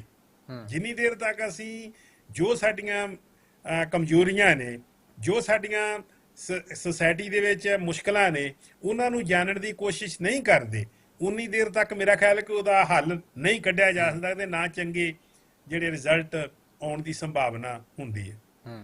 ਸਿੱਧੂ ਜੀ, ਇਨਕਮ ਟੈਕਸ ਦਾ ਹਰ ਵਾਰ ਜ਼ਿਕਰ ਆਉਂਦਾ ਹੈ ਜਦੋਂ ਵੀ ਬਜਟ ਆਪਾਂ ਸ਼ਬਦ ਸੁਣਦੇ ਆ, ਫਿਰ ਚਾਹੇ ਪੰਜਾਬ ਸਰਕਾਰ ਦਾ ਬਜਟ ਹੋਵੇ ਜਾਂ ਫਿਰ ਕੇਂਦਰ ਸਰਕਾਰ ਕੇਂਦਰੀ ਬਜਟ ਦਾ ਆਪਾਂ ਜ਼ਿਕਰ ਕਰ ਲਈਏ। ਪਿਛਲੀ ਵਾਰ ਵੀ ਨਿਗਾਹਾਂ ਟਿਕੀਆਂ ਹੋਈਆਂ ਸੀ, ਕੁਝ ਜਿਹੜੇ ਬਦਲਾਅ ਨੇ ਉਹ ਵੀ ਜਿਹੜੇ ਟੈਕਸ ਦੇ ਵਿੱਚ ਕੀਤੇ ਗਏ ਸੀ। ਪਰ ਇੱਕ ਆਮ ਜਿਹਾ ਸਵਾਲ ਹੈ ਕਿ ਮਿਡਲ ਕਲਾਸ ਜਿਹੜੀ ਹੁੰਦੀ ਹੈ ਦੇਸ਼ ਦੇ ਵਿੱਚ, ਮਿਡਲ ਕਲਾਸ ਦੇ ਲਈ ਤੁਹਾਨੂੰ ਕੀ ਲੱਗਦਾ ਕਿ ਉਹ ਦਾਇਰਾ ਕਿੰਨਾ ਕੁ ਹੋਣਾ ਚਾਹੀਦਾ ਇਨਕਮ ਟੈਕਸ ਦਾ, ਜਾਂ ਫਿਰ ਆਪਾਂ ਟੈਕਸ ਦਾ ਜ਼ਿਕਰ ਕਰਦੇ ਹਾਂ? ਦੇਖੋ, ਮੈਂ ਉਦਾਹਰਨ ਦੇ ਤੌਰ ਤੇ ਮੈਂ ਵੀ ਕਿਉਂਕਿ ਇਸ ਵਕਤ ਪੈਨਸ਼ਨਰ ਹਾਂ ਤੇ ਮੈਨੂੰ ਇਹ ਲੱਗਾ ਕਿ ਜਿਹੜਾ ਇਹਨਾਂ ਨੇ ਨਵੀਂ ਪਾਲਿਸੀ ਬਣਾਈ ਸੀ ਉਹਦੇ ਨਾਲ ਜਿਹੜਾ ਸਭ ਤੋਂ ਵੱਡੀ ਸੈਟਬੈਕ ਹੋਈ, ਜਿੱਥੇ ਉਹਦੇ 'ਚ ਥੋੜਾ ਬਹੁਤਾ ਟੈਕਸ ਦਾ ਬੈਨੀਫਿਟ ਤਾਂ ਹੋ ਗਿਆ ਇੰਡੀਵਿਜੂਅਲ, ਪਰ ਜਿਹੜੀਆਂ ਇੱਕ ਹੈਬਿਟ ਸੀਗੀ ਇੱਕ ਮਿਡਲ ਕਲਾਸ ਦੇ ਵਿੱਚ ਸੇਵਿੰਗ ਕਰਨ ਦੀ, ਉਹਨੂੰ ਬਹੁਤ ਵੱਡੇ ਲੈਵਲ ਤੇ ਠੇਸ ਪਹੁੰਚੀ ਹੈ। ਉਦਾਹਰਨ ਦੇ ਤੌਰ ਤੇ ਮੈਂ ਹਰ ਸਾਲ ਕੋਈ 1.5 ਲੱਖ ਰੁਪਈਆ ਸੇਵ ਕਰਦਾ ਸੀਗਾ ਕਿ ਉਹਦਾ ਤੁਹਾਨੂੰ ਜਿਹੜੀ ਸੀ ਉਹ ਸਟੈਂਡਰਡ ਡਿਡਕਸ਼ਨ ਦੀ ਤਰ੍ਹਾਂ ਹੀ ਤੁਹਾਡੇ ਇਨਕਮ ਦੇ ਵਿੱਚੋਂ ਬਾਹਰ ਹੋ ਜਾਂਦੀ ਸੀ ਤੇ ਤੁਹਾਨੂੰ ਇਨਕਮ ਟੈਕਸ ਦਾ ਬੈਨੀਫਿਟ। ਉਹ ਪਿਛਲੇ ਸਾਲ ਮੈਂ ਜਦੋਂ ਆਪਣੇ ਸੀਏ ਨੂੰ ਕਿਹਾ ਕਿ ਦੇਖੋ, ਉਹ ਕਹਿੰਦਾ ਜੀ ਭਾਵੇਂ ਤੁਸੀਂ ਆਹ ਫਾਰਮੂਲਾ ਲਾ ਲਓ, ਭਾਵੇਂ ਆਹ ਲਾ ਲਓ, ਤੁਹਾਨੂੰ ਫਾਇਦਾ ਕੋਈ ਨਹੀਂ ਹੋ ਰਿਹਾ। ਠੀਕ ਹੈ ਨਾ। ਹੁਣ ਮੈਂ last year I have not invested any money to take this benefit.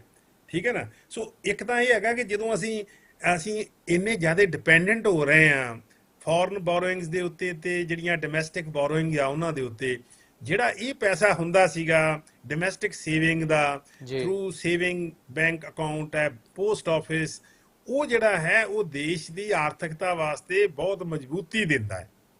ਉਹ ਪਿਛਲੇ ਜਿਹੜਾ ਟੈਕਸ ਦੇ ਵਿੱਚ ਅਸੀਂ ਸੋਧਾਂ ਕੀਤੀਆਂ ਨੇ ਉਹਨੂੰ ਖਤਮ ਕਰ ਦਿੱਤਾ ਕਿ ਜਿਹੜਾ, ਕਿਉਂਕਿ ਜਦੋਂ ਅਸੀਂ ਕੰਜ਼ਿਊਮਰ ਸੋਸਾਇਟੀ ਬਣਾਉਣੀ ਚਾਹੁੰਦੇ ਉਦੋਂ ਅਸੀਂ ਕਹਿੰਦੇ ਲੋਕ ਸੇਵ ਨਾ ਕਰਨ, ਲੋਕ ਜੋ ਕੁਛ ਉਹਨਾਂ ਕੋਲ ਆਉਂਦਾ ਉਹ ਖਰਚ ਦੇਣ, ਜਦੋਂ ਕਿ ਉਹ ਵੀ ਬੜਾ ਜ਼ਰੂਰੀ ਹੁੰਦਾ, ਉਹ ਦੇਸ਼ ਦੀ ਤਰੱਕੀ ਵਾਸਤੇ ਵੀ ਬੜਾ ਜ਼ਰੂਰੀ ਹੈ ਤੇ ਉਹ ਇੱਕ ਜਿਹੜਾ ਆਮ ਇੰਡੀਵਿਜੂਅਲ ਹੈ ਉਹਦੀ ਤਰੱਕੀ ਵਾਸਤੇ ਵੀ ਬੜਾ ਜ਼ਰੂਰੀ ਹੈ। ਇੱਕ ਸਮਾਂ ਹੁੰਦਾ ਉਹ ਪ੍ਰੋਡਕਟਿਵ ਹੁੰਦਾ, ਉਹ ਕਮਾਉਂਦਾ, ਇੱਕ ਸਮਾਂ ਉਹ ਆਉਂਦਾ ਕਿ ਜਦੋਂ ਉਹ ਕਮਾ ਨਹੀਂ ਸਕਦਾ ਤੇ ਉਹਨੇ ਉਹ ਜਿਹੜੀ ਆਪਣੀ ਯੰਗ ਟਾਈਮ ਦੇ ਵਿੱਚ ਜਾਂ ਜਿਹੜੀ ਇੱਕ ਉਹਦੀ ਉਹ ਇੱਕ ਉਮਰ ਹੈ ਜਦੋਂ ਕੰਮ ਕਰਨ ਦੀ ਸ਼ਕਤੀ ਉਹਦੇ ਵਿੱਚ ਆ, ਉਹਨੇ ਸੇਵਿੰਗ ਜਿਹੜੀਆਂ ਕਰ ਰਹੀਆਂ ਹੁੰਦੀਆਂ ਉਹਨੂੰ, ਤੇ ਉਹਦੇ ਨਾਲ ਹੀ ਕਈ ਉਹਦੇ 'ਚ ਹੋਰ ਵੀ ਖਾਮੀਆਂ ਨੇ। ਜਿਵੇਂ ਮੈਂ ਸੁਣ ਰਿਹਾ ਸੀਗਾ ਕੁਛ ਟੀਵੀ ਚੈਨਲ ਦੇ ਉੱਤੇ ਕਿ ਜਿਵੇਂ ਇੱਕ ਬੰਦੇ ਦੀ ਜੇ ਤਾਂ ਇਨਕਮ ਉਹਦੀ ਹੈਗੀ ਆ 11,90,000, ਫਿਰ ਤਾਂ ਉਹਨੂੰ ਉਹ 12 ਲੱਖ ਦਾ ਬੈਨੀਫਿਟ ਮਿਲ ਗਿਆ। ਜੇ ਉਹਦੀ ਇਨਕਮ ਹੋ ਗਈ 12,10,000, ਤੇ ਉਹਦੇ ਤੇ ਉਹ ਸਾਰੇ ਸਲੈਬ ਜਿਹੜੀ ਆ ਉਹ ਲੱਗਦੀ ਹੈ। ਇਹ ਇਸ ਵੀ ਕਰਕੇ ਤੁਸੀਂ ਉਹੀ ਜ਼ਿਕਰ ਕਰਤਾ ਸਿੱਧੂ ਜੀ ਕਿ 600 ਯੂਨਿਟਾਂ ਫ੍ਰੀ ਨਹੀਂ, ਪਰ ਜੇਕਰ 601 ਹੋ ਗਈਆਂ ਤਾਂ ਉਹ ਬਿੱਲ ਸਾਰੇ ਹੀ 601 ਆਉਣਾ। ਹੋ ਗਿਆ ਤੇ ਉਹਨੂੰ ਲੱਗਣਾ ਹੈਗਾ। ਹੁਣ ਮਤਲਬ ਕਿ ਇਹ ਇੱਕ ਆਪਣੇ ਆਪ ਦੇ ਵਿੱਚ ਬੜੀ ਹੈਗੀ ਕਿ ਮੰਨ ਲਓ ਮੇਰੀ ਇਨਕਮ ਜਿਹੜੀ 12.5 ਲੱਖ ਆ, ਜੀ ਇੱਕ ਦੀ ਇਨਕਮ ਹੈਗੀ ਆ 11,90,000, ਉਹਨੂੰ ਤਾਂ ਉਹ ਬੈਨੀਫਿਟ ਮਿਲ ਗਿਆ ਹੈਗੇ ਤੇ ਅਸੀਂ ਆਲਮੋਸਟ ਸੇਮ ਸਲੈਬ ਦੇ ਵਿੱਚ ਆ।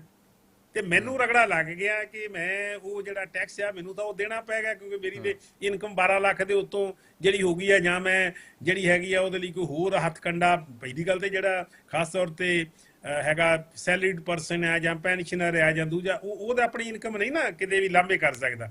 ਕੋਈ ਬਿਜ਼ਨਸਮੈਨ ਤੇ ਕਰ ਲੂਗਾ ਇੱਧਰ ਉੱਧਰ ਟੈਕਸ ਟੁਕਸ ਦਾ ਕੋਈ ਸੱਜੇ ਖੱਬੇ ਕਰਕੇ। ਜਿਹੜੇ ਇਹ ਕੈਟਾਗਰੀ ਆ ਉਹ ਇਹਦੇ ਨਾਲ ਵਸਟ ਫੈਕਟਡ ਆ। ਹੋਣਾ ਤੇ ਇਹ ਚਾਹੀਦਾ ਵੀ ਜੇ ਤੁਸੀਂ 12 ਲੱਖ ਕਹਿੰਦੇ, ਜੇ ਹੁਣ ਆਮ ਕਿਹਾ ਜਾਂਦਾ ਕਿ 12 ਲੱਖ ਤੋਂ ਕਿਤੇ ਕੋਈ ਟੈਕਸ ਨਹੀਂ, ਤੇ ਫਿਰ 12 ਲੱਖ ਉਹਦਾ ਕੱਢ ਕੇ ਤੇ ਉਦੋਂ ਉੱਤੇ ਜਿਹੜਾ ਉਹਦਾ ਲੱਖ ਹੈ ਜਾਂ 1.5 ਲੱਖ ਉੱਤੇ ਜਿਹੜਾ ਟੈਕਸ ਲੈਣਾ ਲੈ ਲਓ।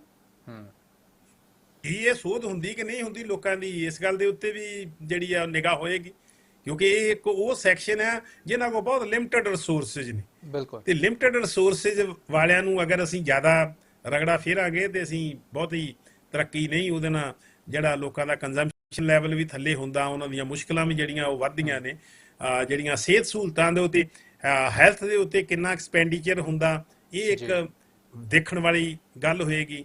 ਇਸ ਵਕਤ ਜਿਹੜਾ ਹੈ ਐਜੂਕੇਸ਼ਨ ਜਿਹੜਾ ਉਹਦੀ ਜਿਸ ਲੈਵਲ ਤੇ ਪ੍ਰਾਈਵੇਟਾਈਜੇਸ਼ਨ ਹੋ ਰਹੀ ਆ, ਉਹਨੂੰ ਕੀ ਕੋਈ ਇਸ ਤਰ੍ਹਾਂ ਦੀ ਦਿਸ਼ਾ ਦਿੱਤੀ ਜਾਂਦੀ ਆ ਕਿ ਉਹਦੇ ਤੇ ਡਿਪੈਂਡੈਂਸੀ ਘੱਟ ਹੋਵੇ। ਪਿੱਛੇ ਜਿਹਾ ਇੱਕ ਕੇਸ ਮੇਰੇ ਨੌਲੇਜ 'ਚ ਆਇਆ ਕਿ ਅਸੀਂ ਪੋਸਟ ਮੈਟ੍ਰਿਕ ਸਕਾਲਰਸ਼ਿਪ ਦੀ ਗੱਲ ਕਰਦੇ ਆ ਕਿ ਉਹਦੇ ਅਨੁਸਾਰ ਇਹ ਹੈਗਾ ਕਿ ਕਿਸੇ ਵੀ ਐਸੀ ਬੱਚੇ ਨੂੰ ਜਿਹੜਾ ਹੈਗਾ ਉਹ ਜਿਹੜੀ ਆ ਕੋਈ ਵੀ ਫੀਸ ਦੇਣ ਦੀ ਲੋੜ ਨਹੀਂ, ਉਹਦੀ ਸਾਰੀ ਦੀ ਸਾਰੀ ਫੀਸ ਜਿਹੜੀ ਆ ਉਹ ਰੀਇੰਬਰਸ ਹੋਏਗੀ ਜਦੋਂ ਅਸੀਂ ਮੰਨ ਲਓ ਕਿ +2 ਤੋਂ ਅੱਗੇ ਕੋਈ ਵੀ ਦਾਖਲਾ ਜਿਹੜਾ ਉਹ ਲੈਂਦੇ ਆ। ਤੋ ਇੱਕ ਕੇਸ ਮੇਰੇ ਨੋਟਿਸ ਦੇ ਵਿੱਚ ਆਇਆ ਕਿ ਪ੍ਰਾਈਵੇਟ ਇੰਸਟੀਟਿਊਸ਼ਨ ਜਿਹੜਾ ਉਹ ਪਹਿਲਾਂ ਬੱਚੇ ਕੋਲ ਸਿਕਿਉਰਿਟੀ ਜਮ੍ਹਾਂ ਕਰਾਉਂਦਾ ਕਿ ਦੇਖੋ ਤੁਸੀਂ ਮੁੜ ਕੇ ਕੱਲ ਨੂੰ ਸੀਟ ਛੱਡ ਨਾ ਜਾਇਓ, ਸਾਨੂੰ 20,000 30,000 ਜਾਂ 40,000 ਪਹਿਲਾਂ ਸਿਕਿਉਰਿਟੀ ਡਿਪੋਜ਼ਿਟ ਕਰਾਓ ਤੇ ਅਸੀਂ ਬਾਅਦ ਚ ਪਤਾ ਨਹੀਂ ਕਿਸੇ ਨੇ ਦੇਣੀ ਆ ਕਿ ਨਹੀਂ ਦੇਣੀ। ਹੁਣ ਉਹ ਬੱਚਾ ਜਿਹੜਾ ਲੇਬਰਰ ਦਾ ਬੱਚਾ ਏ, ਉਹਦੇ ਕੋਲ ਜੇ ਉਹ ਪੈਸੇ ਨਹੀਂ ਹੈਗੇ ਤਾਂ ਉਹ ਦਾਖਲਾ ਕਿਸ ਤਰ੍ਹਾਂ ਲਏਗਾ। ਇਹ ਕੇਵਲ ਜਿਹੜੀਆਂ ਪਬਲਿਕ ਅਦਾਰੇ ਨੇ ਉਹ ਹੀ ਇਹਨਾਂ ਚੀਜ਼ਾਂ ਨੂੰ ਠੀਕ ਤਰੀਕੇ ਨਾਲ ਲਾਗੂ, ਜਾਂ ਉਹਨਾਂ ਦੇ ਤੁਹਾਡਾ ਡੰਡਾ ਹੋਵੇ, ਰੈਗੂਲੇਟਰੀ ਸਿਸਟਮ ਹੋਵੇ ਉਸ ਕਿਸਮ ਦਾ। ਸੋ ਇਹ ਤਾਂ ਮਤਲਬ ਹੈਗਾ ਕਿ ਅਸੀਂ ਜਿਹੜੇ ਗਰੀਬ ਲੋਕ ਨੇ ਉਹਨਾਂ ਨੂੰ ਉਹਨਾਂ ਦੀ ਮਰਜ਼ੀ ਦੇ ਨਹੀਂ ਛੱਡ ਸਕਦੇ। ਇਸ ਕਰਕੇ ਸਾਨੂੰ ਆਪਣੀ ਇਹ ਜਿਹੜੀ ਐਜੂਕੇਸ਼ਨ ਪਾਲਿਸੀ ਦੇ ਵਿੱਚ ਜਿਹੜੀਆਂ ਫੰਡਿੰਗ ਆ ਜਿਹੜੀਆਂ UGC ਦੀਆਂ, ਕਿਉਂਕਿ UGC ਦੀਆਂ ਫੰਡਿੰਗ ਦੇ ਵਿੱਚ ਵੀ ਬਹੁਤ ਕਿਸਮ ਦਾ ਨਿਗਾਰ ਆਇਆ ਜੀ। ਕਈ ਅਸੀਂ ਉਹ ਫੰਡਿੰਗ ਕਰ ਦਿੱਤੀਆਂ ਕਿ ਇਸ ਵਕਤ ਯੂਨੀਵਰਸਿਟੀਆਂ ਕੋਲ ਪੈਸੇ ਮੁੱਕ ਨਹੀਂ ਰਹੇ, ਉਹ ਇਹੋ ਜਿਹੇ ਕੰਮਾਂ ਲਈ ਦੇਤੇ ਕਿ ਉਹਨਾਂ ਨੂੰ ਖਰਚਣਾ ਹੀ ਬਹੁਤ ਔਖਾ। ਜਿਹੜੇ ਪ੍ਰੋਡਕਟਿਵ ਕੰਮ ਹੁੰਦੇ ਸੀ ਉਹਨਾਂ ਲਈ ਪੈਸਾ ਹੈ ਨਹੀਂ। ਇਸੇ ਜ਼ਮਾਨੇ 'ਚ ਇਹ ਹੁੰਦਾ ਸੀਗਾ ਕਿ ਜੇ ਤੁਸੀਂ ਕਿਸੇ ਇੱਕ ਟੀਚਰ ਨੇ ਜਿਹੜਾ ਹੈਗਾ ਉਹ ਵੱਖ-ਵੱਖ ਯੂਨੀਵਰਸਿਟੀਆਂ ਨੇ ਆਪਣਾ ਸਿਸਟਮ ਤਿਆਰ ਕੀਤਾ ਹੈ, UGC ਵੱਲੋਂ ਫੰਡਿੰਗ ਆਉਂਦੀ ਸੀ ਕਿ ਤੁਸੀਂ ਬਾਹਰਲੇ ਦੇਸ਼ 'ਚ ਵੀ ਜਾ ਕੇ ਕੋਈ ਕਾਨਫਰੰਸ ਅਟੈਂਡ ਕਰੋਗੇ ਤੇ ਤੁਹਾਨੂੰ 50% ਜਾਂ ਤੁਹਾਨੂੰ 100% ਜਿਹੜਾ ਫੇਅਰ ਹੈ ਉਹ ਦਿੱਤਾ ਜਾਊਗਾ। ਅੱਜ ਉਹ ਸਕੀਮਾਂ ਬਿਲਕੁਲ ਖਤਮ ਹੋ ਚੁੱਕੀਆਂ। ਜੇ ਸੈਮੀਨਾਰ ਜਿਹੜਾ ਹੈਗਾ ਉਹ ਆਨਲਾਈਨ ਹੋ ਰਿਹਾ, ਹੁਣ ਤੁਸੀਂ ਇਹ ਦੇਖ ਸਕਦੇ ਜੇ ਨਾ ਵੀ ਆਨਲਾਈਨ ਸੈਮੀਨਾਰ ਤੇ ਜਿਹੜਾ ਆਫਲਾਈਨ ਹੈ ਉਹਨਾਂ ਦੇ ਵਿੱਚ ਅੰਤਰ ਤਾਂ ਹੁੰਦਾ। ਜਿਹੜੀ ਟੀਚਿੰਗ ਹੈ ਇਟਸ ਅ 2 ਵੇ ਸਿਸਟਮ ਹੈ। ਇਹ ਤਾਂ ਜੇ ਅਸੀਂ ਇਹਨੂੰ 1 ਵੇ ਸਿਸਟਮ ਕਰ ਦਿਆਂਗੇ ਤੇ ਇਟਸ ਮੀਨਿੰਗਲੈਸ। ਆ ਗੱਲ ਕੀਤੀ ਹੈ ਇਹਨਾਂ ਨੇ ਇਕਨੋਮਿਕ ਸਰਵੇ ਦੇ ਵਿੱਚ ਥੋੜੀ ਜਿਹੀ ਵੀ ਅਸੀਂ ਜਿਹੜੀ ਆਨਲਾਈਨ ਤੋਂ ਡਿਪੈਂਡੈਂਸੀ ਕਢਾ ਕੇ ਆਫਲਾਈਨ ਵੱਲ ਵਧਾਂਗੇ, ਪਰ ਉਹਦੇ ਲਈ ਸਾਨੂੰ ਹੋਰ ਯੂਨੀਵਰਸਿਟੀਆਂ ਚਾਹੀਦੀਆਂ, ਪਬਲਿਕ ਸੈਕਟਰ ਦੇ ਵਿੱਚ ਯੂਨੀਵਰਸਿਟੀਆਂ ਚਾਹੀਦੀਆਂ, ਚੰਗੇ ਸਕੂਲ ਸਾਨੂੰ ਚਾਹੀਦੇ ਆ। ਉਹਦੇ ਵਾਸਤੇ ਹੋਰ ਇਹ ਰਿਹਾ ਹੈਗਾ ਕਿ ਜਿਹੜੇ ਈਵਨ ਮੰਨ ਲਓ ਕਿ ਜਿਹੜਾ ਅਸੀਂ ਅਗਲੇ ਬਜਟ ਦੀ ਗੱਲ ਕਰ ਰਹੇ ਆ ਨਾ, ਜਿਹੜਾ ਪਿਛਲਾ ਜਿਹੜਾ ਸਾਡਾ ਸੀਗਾ ਆਪਣਾ ਰਿਵੀਜ਼ਨ ਹੋਈ ਸੀਗੀ ਪੇ ਸਕੇਲ ਦੀ, ਯੂਨੀਵਰਸਿਟੀਆਂ ਦੇ ਟੀਚਰਾਂ ਨੂੰ ਅਜੇ ਤੱਕ ਉਹ ਜਿਹੜੇ ਬਕਾਏ ਨਹੀਂ ਮਿਲੇ। ਠੀਕ ਹੈ ਨਾ, ਕਿ ਜਿਹੜਾ ਸੈਂਟਰ ਗਵਰਨਮੈਂਟ ਨੇ 5 ਸਾਲ ਦਾ ਦੇਣਾ ਸੀ ਉਹ ਦਿੱਤਾ ਹੀ ਨਹੀਂ। ਉਸ ਸਮੇਂ ਦੇ ਵਿੱਚ ਮਨਮੋਹਨ ਸਿੰਘ ਦੇ ਟਾਈਮ ਦੇ ਉੱਤੇ 80% ਸੀਗਾ ਕਿ 5 ਸਾਲ ਦਾ ਪਹਿਲਾ ਦਾ ਜਿਹੜਾ ਹੈਗਾ ਵਾ ਕੰਟਰੀਬਿਊਸ਼ਨ ਹੋਏਗੀ ਉਹ ਜਿਹੜੀ ਆ ਸੈਂਟਰ ਦੇ ਉੱਤੇ ਹੋਏਗੀ, 20% ਸਟੇਟ ਆਪਣੇ ਕੋਲੋਂ ਪਾ ਕੇ ਤੇ ਉਹ ਜਿਹੜੇ ਵਧੇ ਹੋਏ ਸਕੇਲ ਆ ਉਹਨਾਂ ਨੂੰ ਲਾਗੂ ਕਰੇਗਾ। ਪਰ ਉਹਨੂੰ ਪਹਿਲੀ ਗੱਲ ਤੇ ਉਹਨੂੰ ਆਲਮੋਸਟ ਮੈਂ 40 ਕੇ 50% ਕਰ ਦਿੱਤਾ। ਸਟੇਟ ਦੇ ਕੋਲ ਪੈਸਾ ਨਹੀਂ ਹੈਗਾ। ਇਸ ਕਰਕੇ ਉਹ ਚੱਲ ਰਹੇ ਨੇ, ਕੋਈ ਕੋਰਟ 'ਚ ਜਾ ਰਿਹਾ, ਕੋਈ ਕਿਤੇ ਜਾ ਰਿਹਾ। ਜੇ ਡੀਏ ਦੀ ਕਿਸ ਸੈਂਟਰ ਗਵਰਨਮੈਂਟ ਤਾਂ ਦੇ ਦਿੰਦੀ ਆ, ਸਟੇਟ ਗਵਰਨਮੈਂਟ ਦੀਆਂ ਕਈ ਜਿਹੜੀਆਂ ਡੀਏ ਦੀਆਂ ਕਿਸ਼ਤਾਂ ਜਿਹੜੀਆਂ ਉਹ ਪੈਂਡਿੰਗ ਪਈਆਂ ਨੇ, ਉਹਨੂੰ ਅਸੀਂ ਮਹਿੰਗਾਈ ਭੱਤਾ ਦੇ ਨਾਲ ਤਾਂ ਅਸੀਂ ਕਹਿੰਦੇ ਆ, ਪਰ ਉਹ ਰਾਹਤ ਜਿਹੜੀ ਆ ਥੱਲੇ ਤੱਕ ਨਹੀਂ ਪਹੁੰਚ ਰਹੀ, ਕਿਉਂਕਿ ਜਿਹੜਾ ਡਿਸਕ੍ਰਿਮੀਨੇਸ਼ਨ ਹੈ ਨਾ, ਜਿਹੜੀ ਸਟੇਟ ਤੇ ਸੈਂਟਰ ਦੇ ਫੰਡਿੰਗ ਦੀ ਜਿਹੜੀ ਡਿਸਟ੍ਰੀਬਿਊਸ਼ਨ ਹੈ, ਇਹਦੇ ਵੱਲ ਬਹੁਤ ਵੱਡੀ ਧਿਆਨ ਦੇਣ ਦੀ ਲੋੜ ਹੈ। ਇਹਦੇ 'ਚ ਕੋਈ ਬਜਟ ਕਿਸੇ ਕਿਸਮ ਦਾ ਇਸ਼ਾਰਾ ਕਰਦਾ ਕਿ ਨਹੀਂ ਕਰਦਾ। GST ਦੇ ਵਿੱਚ ਜਿਹੜੀ ਆ ਪਿਛਲੇ ਸਮੇਂ 'ਚ ਕੀਤਾ ਹੈ ਚੇਂਜ, ਕੁਛ ਹੋਰ ਵੀ ਸੰਭਾਵਨਾ ਹੈ ਕਿ ਰਾਹਤ ਮਿਲੇਗੀ, ਪਰ ਉਹਦੇ 'ਚ ਅਜੇ ਵੀ ਜਿਹੜੀਆਂ ਅਸੀਂ ਸਲੈਬਸ ਜਿਹੜੀਆਂ ਨੇ ਉਸ ਕਿਸਮ ਦੀਆਂ ਬਣਾਈਆਂ ਵੀ ਕਈ ਜਿਹੜੇ ਇਸ ਤਰ੍ਹਾਂ ਦੇ ਫੀਲਡ ਨੇ ਜਿਨ੍ਹਾਂ ਦੇ ਵਿੱਚ GST ਘੱਟ ਲੱਗਣਾ ਚਾਹੀਦਾ ਜੀ, ਠੀਕ ਹੈ ਨਾ, ਉਹਨਾਂ ਦੇ ਵੱਧ ਲੱਗ ਰਿਹਾ। ਫॉर एग्जांपल ਤੁਸੀਂ ਅੱਜ ਵੀ ਜੇ ਤੁਸੀਂ ਇੰਸ਼ੋਰੈਂਸ ਕਰਾਉਣ ਜਾਓ ਆਪਣੀ ਗੱਡੀ ਦੀ ਤੇ ਤੁਹਾਨੂੰ ਉਹਦੇ 'ਚ ਕੋਈ ਰਾਹਤ ਨਹੀਂ ਹੈਗੀ। ਕੱਪੜਿਆਂ 'ਚ ਵੀ ਨਹੀਂ, ਉਧਰ ਵੀ 12 ਤੋਂ 18% ਹੋ ਗਿਆ ਸੀ ਜੀ। ਹਾਂ, ਉਹ ਜਿਹੜਾ ਹੈਗਾ ਉਹ ਮਤਲਬ ਕਿ ਉੱਥੇ ਦਾ ਉੱਥੇ ਹੀ ਹੈਗਾ, ਉਹਦੇ ਵਿੱਚ ਕੋਈ ਨਹੀਂ। ਇਹ ਤੇ ਹੁਣ ਹਰ ਮਿਡਲ ਕਲਾਸ ਦੀ ਵੀ ਰਿਕੁਆਇਰਮੈਂਟ ਹੈ ਨਾ ਕਿ ਉਹਨੇ ਇੰਸ਼ੋਰੈਂਸ ਜਿਹੜੀ ਆ ਆਪਣੀ ਲੈਣੀ ਹੈਗੀ ਆ। ਸੋ ਇਹ ਚੀਜ਼ਾਂ ਜਿਹੜੀਆਂ ਸਾਰੀਆਂ ਮਿਨਿਊਟਲੀ ਇਹਨਾਂ ਨੂੰ ਆਇਡੈਂਟੀਫਾਈ ਕਰਕੇ ਉਹਨਾਂ ਦੇ ਉੱਤੇ ਅਗਰ ਕੋਈ ਐਕਸ਼ਨ ਹੁੰਦਾ ਤੇ ਉਹ ਇੱਕ ਰਾਹਤ ਵੱਲ ਹੋਏਗਾ। ਦੂਜੀ ਗੱਲ ਹੈਗਾ ਕਿ ਅਸੀਂ ਸੈਂਟਰ ਗਵਰਨਮੈਂਟ ਨੂੰ ਹਰ ਬਜਟ ਦੇ ਵਿੱਚ ਇਸ ਤਰ੍ਹਾਂ ਦੀ ਰਾਹਤ ਦੇਣੀ ਚਾਹੀਦੀ ਆ ਕਿ ਜਿਹੜੀਆਂ ਸਟੇਟਸ ਜਿਹੜੀਆਂ ਇਕੋਨਮੀਜ਼ ਨੇ ਉਹਨਾਂ ਨੂੰ ਅਸੀਂ ਕਿਵੇਂ ਉੱਪਰ ਚੱਕਣਾ, ਉਹਨਾਂ ਨੂੰ ਇੱਕ ਲੰਪਸਮ ਪੈਸਾ ਉਹਨਾਂ ਨੂੰ ਦਿੱਤਾ ਜਾਵੇ ਕਿ ਉਹ ਆਪਣਾ ਕਰਜ਼ਾ ਲਾ ਸਕਣ। ਠੀਕ ਹੈ, ਉਹਨਾਂ ਦੇ ਉੱਤੇ ਇਹ ਰਿਸਟ੍ਰਿਕਸ਼ਨਾਂ ਵੀ ਲੱਗਣ ਕਿ ਜੇ ਤੁਹਾਡੇ ਕੋਲ ਪੈਸੇ ਨਹੀਂ ਹੈਗੇ ਤੇ ਆਹ ਨਾ ਕਰੋ। ਪਰ ਕਿਉਂਕਿ ਸੈਂਟਰ ਦੀ ਗਵਰਨਮੈਂਟ ਵੀ ਆਪ ਭਾਗੇਵਾਲ ਹੈ ਕਿ ਉੱਥੇ ਦੇ ਹੀ ਦਿੱਤੇ ਆ ਨਾ, ਆਪਾਂ ਮਹਾਰਾਸ਼ਟਰ ਦੇ ਵਿੱਚ ਪੈਸੇ ਵੰਡਤੇ, ਹਰਿਆਣੇ ਦੇ ਵਿੱਚ ਪੈਸੇ ਵੰਡਤੇ, ਤੇ ਹੁਣ ਪੰਜਾਬ 'ਚ ਕਿਉਂ ਨਹੀਂ ਵੰਡੇ ਜਾਣਗੇ? ਸਰਕਾਰ ਤਾਂ ਬਣਾਉਣੀ ਆ, ਜਿਹੜੀ ਵੀ ਹਰ ਪਾਰਟੀ ਇਹਦੇ ਉੱਤੇ ਚੁੱਪ ਹੈਗੀ ਹੈ। ਇਸ ਕਰਕੇ ਇਹਦੇ ਲਈ ਵੀ ਪੋਲੀਟੀਕਲ ਪਾਰਟੀਜ਼ ਜਿਹੜੀਆਂ ਨੇ ਉਹਨਾਂ ਨੂੰ ਇੱਕ ਆਪਣਾ ਸਟੈਂਡ ਲੈਣਾ ਪਊਗਾ ਕਿ ਅਸੀਂ ਕਿੰਨੀ ਦੇਰ ਤੱਕ ਜਿਹੜਾ ਸਟੇਟ ਦੀਆਂ ਗਵਰਨਮੈਂਟਾਂ ਨੂੰ ਅਸੀਂ ਉਹਨਾਂ ਦੇ ਜਿਹੜੇ ਬਿਲਕੁਲ ਜਿਹੜੇ ਹੈਗੇ ਨੇ ਖਜ਼ਾਨੇ ਉਹਨਾਂ ਨੂੰ ਖਾਲੀ ਕਰਕੇ ਕਿੰਨਾ ਚਿਰ ਅਸੀਂ ਚਲਾ ਲਾਂਗੇ ਉਹਨੂੰ। ਜਿੰਨੀ ਦੇਰ ਤੱਕ ਅਸੀਂ ਕੈਪੀਟਲ ਐਕਸਪੈਂਡੀਚਰ ਨਹੀਂ ਕਰਦੇ, ਬਜਟ ਵੀ ਦੇਖੇਗਾ ਵੀ ਇਹਦੇ 'ਚ ਕੋਈ ਕੈਪੀਟਲ ਦੋ ਕਿਸਮ ਦੇ ਐਕਸਪੈਂਡੀਚਰ ਹੁੰਦੇ ਨੇ। ਇੱਕ ਉਹ ਆ ਕਿ ਜਿਹੜਾ ਤੁਹਾਡਾ ਕੈਪੀਟਲ ਐਕਸਪੈਂਡੀਚਰ ਹੈ ਕਿ ਤੁਸੀਂ ਕਿੰਨੀਆਂ ਇਨਵੈਸਟਮੈਂਟ ਕਰਦੇ ਜਿਹੜੀਆਂ ਪ੍ਰੋਡਕਟਿਵ ਹੋਣਗੀਆਂ। ਸੋ ਪ੍ਰੋਡਕਟਿਵ ਇਨਵੈਸਟਮੈਂਟ ਤੇ ਉਹੀ ਹੁੰਦੀਆਂ ਕਿ ਜਿਹੜੀਆਂ ਤੁਸੀਂ ਕੋਈ ਨਵਾਂ ਪ੍ਰੋਜੈਕਟ ਲਈ ਪੈਸਾ ਐਲੋਕੇਟ ਕੀਤਾ, ਤੁਸੀਂ ਕੋਈ ਡੈਮ ਬਣਾਉਣਾ ਹੈ, ਤੁਸੀਂ ਕੋਈ ਨਹਿਰ ਬਣਾਉਣੀ ਹੈ, ਤੁਸੀਂ ਕੋਈ ਯੂਨੀਵਰਸਿਟੀ ਸੈਟਅਪ ਕਰਨੀ ਹੈ। ਤੇ ਜਿਹੜੀਆਂ ਬਾਕੀ ਨੇ ਜਿਹੜੀਆਂ ਅਸੀਂ ਕਹਿੰਦੇ ਵੀ ਇੰਨੇ ਯੂਨਿਟ ਫ੍ਰੀ ਕਰ ਦਿਓ, ਲੇਡੀ ਸਾਰੀਆਂ ਨੂੰ ਹੀ ਬੱਸ ਦੇ ਵਿੱਚ ਫ੍ਰੀ ਚੜਾ ਦਿਓ। ਮੈਂ ਇਸ ਗੱਲ ਤੇ ਖਰਾਬ ਨਹੀਂ, ਕੋਈ ਲੇਡੀਜ਼ ਨੂੰ ਕਿਉਂ ਦਿੱਤੀ ਗਈ, ਬਟ ਇਹ ਦੋਜ਼ ਹੂ ਕੈਨ ਪੇ ਦੇ ਮਸਟ ਪੇ। ਅਸੀਂ ਕੋਈ ਇਕੁਅਲ ਸੋਸਾਇਟੀ ਤਾਂ ਹੈ ਨਹੀਂ ਜੀ, ਠੀਕ ਹੈ ਨਾ।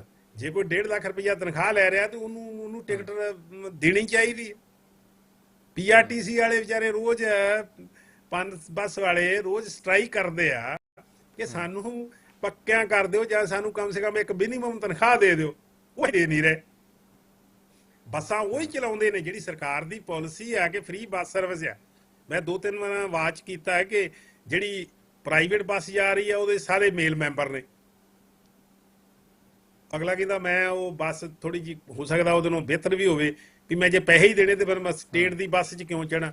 ਤੇ ਬੀਬੀਆਂ ਜਿੰਨੀਆਂ ਨੇ ਉਹ ਸਾਰੀਆਂ ਦੇ ਸਾਰੀਆਂ ਬਲਕਿ ਰੋਡਵੇਜ਼ ਦੇ ਵਿੱਚ ਜਾਂ PRTC ਦੇ ਵਿੱਚ ਨੇ, ਤੇ ਉਹਨਾਂ ਦੇ ਖਜ਼ਾਨੇ 'ਚ ਕੋਈ ਪੈਸਾ ਨਹੀਂ ਜਾਂਦਾ। ਜਿਹੜਾ ਇੱਕ ਮਿੰਨੀ ਬੱਸ ਵਾਲਾ ਵੀ ਆ ਪ੍ਰਾਈਵੇਟ ਸੈਕਟਰ ਦਾ, ਉਹਦੀ ਰੋਜ਼ ਦੀ ਦਿਹਾੜੀ ਬਣ ਰਹੀ ਹੈਗੀ। ਉਹ ਆਪਣੇ ਕੰਡਕਟਰ ਨੂੰ ਵੀ ਤਨਖਾਹ ਦੇ ਰਿਹਾ, ਆਪਣੇ ਡਰਾਈਵਰ ਨੂੰ ਵੀ ਦੇ ਰਿਹਾ, ਆਪਣੀ ਗੱਡੀ ਦੀ ਮੇਨਟੇਨੈਂਸ ਵੀ ਕਰ ਰਿਹਾ। ਸੋ ਇਹ ਜਿਹੜੀ ਇਹ ਅਸੀਂ ਨਵਾਂ ਇੱਕ ਦੌਰ ਚੱਲਿਆ ਹੈ ਨਾ, ਆਈ ਥਿੰਕ ਕਿ society should think on these issues also. ਬਿਲਕੁਲ।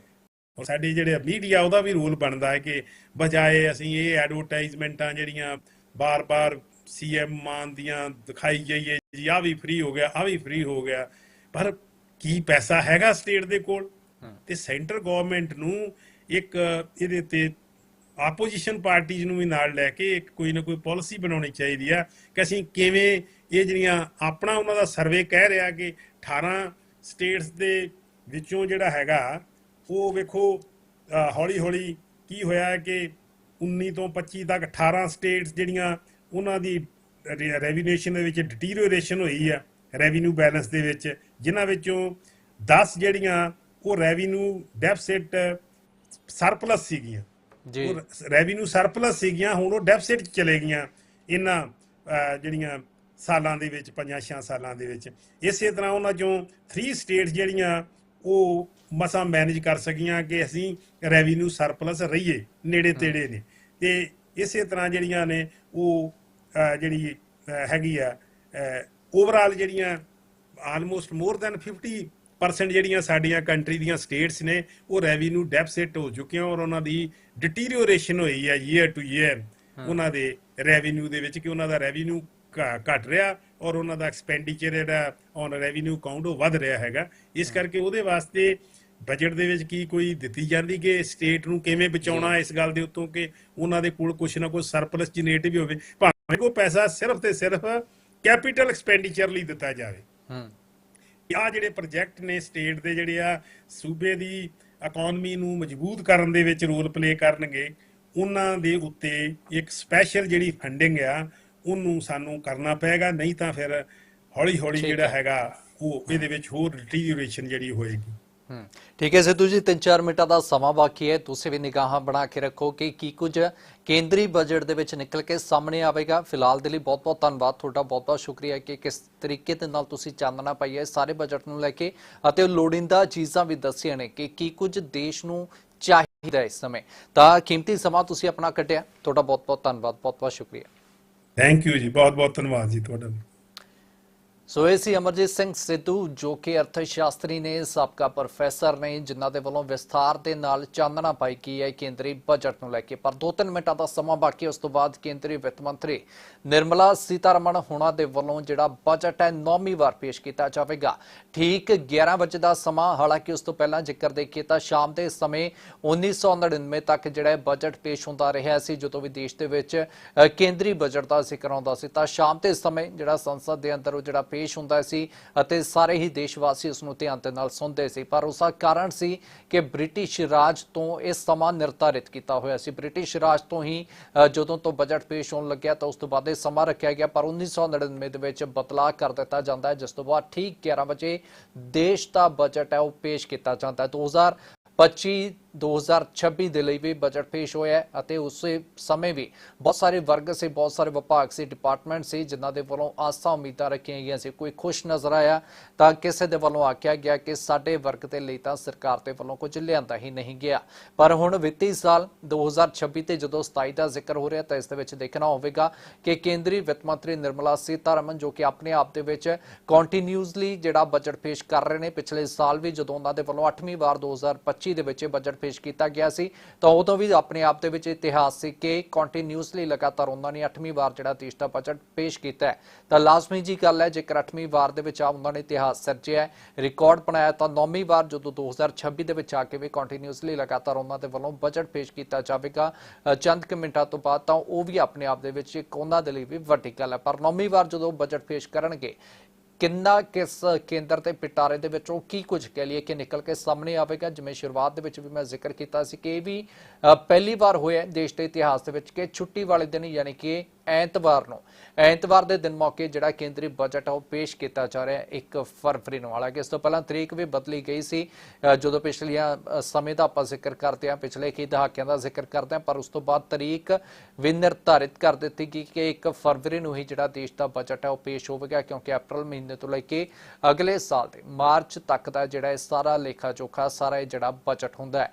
ਤਾਂ ਨਿਰਮਲਾ ਸੀਤਾਰਮਣ ਹੋਣਾ ਦੇ ਵੱਲੋਂ ਥੋੜੇ ਸਮੇਂ ਤੋਂ ਬਾਅਦ ਹੀ ਜਿਹੜਾ ਕੇਂਦਰੀ ਵਿੱਤ ਮੰਤਰੀ ਨੇ ਜਿਹੜੇ ਸੰਸਦ ਦੇ ਅੰਦਰ, ਲੋਕ ਸਭਾ ਦੇ ਅੰਦਰ, ਹਾਲਾਂਕਿ ਉਸ ਤੋਂ ਪਹਿਲਾਂ ਇੱਕ ਕੈਬਨਿਟ ਦੇ ਵੱਲੋਂ ਵੀ ਮਨਜ਼ੂਰੀ ਦਿੱਤੀ ਜਾਂਦੀ ਹੈ, ਜੋ ਕਿ ਦੇ ਦਿੱਤੀ ਗਈ ਹੈ, ਅਤੇ ਉਸ ਤੋਂ ਪਹਿਲਾਂ ਨਿਰਮਲਾ ਸੀਤਾਰਮਣ ਵਿੱਤ ਮੰਤਰਾਲੇ ਪਹੁੰਚਦੇ ਨੇ। ਉੱਥੋਂ ਦੀਆਂ ਤਸਵੀਰਾਂ ਵੀ ਤੁਹਾਡੇ ਨਾਲ ਸਾਂਝੀਆਂ ਕੀਤੀਆਂ ਨੇ ਕਿ 2026 ਦੀ ਬਜਟ ਦੀ ਪਹਿਲੀ ਤਸਵੀਰ ਜਿਹੜੀ ਸਾਹਮਣੇ ਹੈ, ਕਿਉਂਕਿ ਬਹੁਤ ਸਾਰੇ ਜਿਹੜੇ ਹੋਰ ਉਹਨਾਂ ਦੇ ਵੱਲੋਂ ਵਿੱਤ ਮੰਤਰਾਲੇ ਦੇ ਵਿੱਚ ਅਫਸਰ ਸ਼ਾਮਲ ਸੀ, ਉਹਨਾਂ ਦੇ ਵੱਲੋਂ ਸਾਰਾ ਹੀ ਜਿਹੜਾ ਬਜਟ ਕਹਿ ਲਈਏ ਕਿ ਪੇਸ਼ ਕੀਤਾ ਜਾਂਦਾ। ਤਾਂ ਉਸ ਤੋਂ ਬਾਅਦ ਰਾਸ਼ਟਰਪਤੀ ਭਵਨ ਪਹੁੰਚਦੇ ਨੇ, ਜਿੱਥੇ ਦ੍ਰੋਪਦੀ ਮੁਰਮੂ ਹੋਣਾ ਦੇ ਵੱਲੋਂ ਦਹੀਂ ਖਵਾ ਕੇ ਸ਼ੁਭਕਾਮਨਾਵਾਂ ਦਿੱਤੀਆਂ ਜਾਂਦੀਆਂ ਨੇ। ਤੇ ਉਸ ਤੋਂ ਬਾਅਦ ਜਿਹੜਾ ਕੈਬਨਿਟ ਮੀਟਿੰਗ ਹੁੰਦੀ ਹੈ, ਕੈਬਨਿਟ ਦੇ ਵਿੱਚ ਪਹਿਲਾਂ ਬਜਟ ਨੂੰ ਪੇਸ਼ ਕੀਤਾ ਜਾਂਦਾ ਹੈ, ਜਿਸ ਤੋਂ ਬਾਅਦ ਹੁਣ ਥੋੜੇ ਸਮੇਂ ਤੋਂ ਬਾਅਦ ਸਪੀਚ ਜਿਹੜਾ ਸੰਬੋਧਨ ਦੇਸ਼ ਵਾਸੀਆਂ ਨੂੰ ਨਿਰਮਲਾ ਸੀਤਾਰਮਣ ਹੋਣਾ ਦੇ ਵੱਲੋਂ ਸੰਸਦ ਦੇ ਅੰਦਰੋਂ, ਲੋਕ ਸਭਾ ਦੇ ਅੰਦਰੋਂ ਕੀਤਾ ਜਾਵੇਗਾ। ਤੇ ਦੇਖਣਾ ਹੋਵੇਗਾ ਕਿ ਕੀ ਕੁਝ ਕੇਂਦਰ ਦੇ ਪਿਟਾਰੇ ਦੇ ਵਿੱਚੋਂ ਦੇਸ਼ ਵਾਸੀਆਂ ਦੇ ਲਈ ਅੱਜ 2026-27 ਵਿੱਤੀ ਸਾਲ ਦੇ ਲਈ ਨਿਕਲਦਾ ਹੋਇਆ ਨਜ਼ਰ ਆਵੇਗਾ। ਥੋੜੇ ਸਮੇਂ ਤੋਂ ਬਾਅਦ ਤੁਹਾਡੇ ਨਾਲ ਸਾਂਝਾ ਕਰਾਂਗੇ ਕਿ ਕੀ ਕੁਝ ਸੰਬੋਧਨ ਕਰਦੇ ਹੋਏ ਕੀ ਕੁਝ ਵੱਡੇ ਐਲਾਨ ਨੇ ਨਿਰਮਲਾ ਸੀਤਾਰਮਨ ਹੋਣਾ ਦੇ ਵੱਲੋਂ ਕੀਤੇ ਜਾ ਰਹੇ ਨੇ। ਰੁਕਦੇ ਹਾਂ ਇੱਕ ਛੋਟੇ ਜਿਹੇ ਬ੍ਰੇਕ ਦੇ ਲਈ।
Yuva Shakti driven budget. Our government's sankalp is to focus on our poor, underprivileged and the disadvantaged. To deliver on this sankalp, and given that this is the first budget prepared in Kartavya Bhavan, we are inspired by three Kartavya. Our first Kartavya is to accelerate and sustain economic growth by enhancing productivity and competitiveness and building resilience to volatile global dynamics. Our second Kartavya is to fulfill aspirations of our people and build their capacity, making them strong partners in India's path to prosperity. Our third Kartavya, aligned with our vision of Sabka Saath, Sabka Vikas, is to ensure that every family, community, region and sector has access to resources, amenities and opportunities for meaningful participation. This threefold approach requires a supportive ecosystem. The first requirement is to sustain the momentum of structural reforms, continuous, adaptive and forward-looking.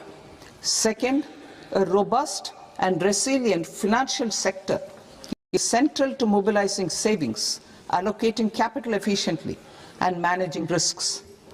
Third, cutting-edge technologies, including AI applications, can serve us as force multipliers for better governance.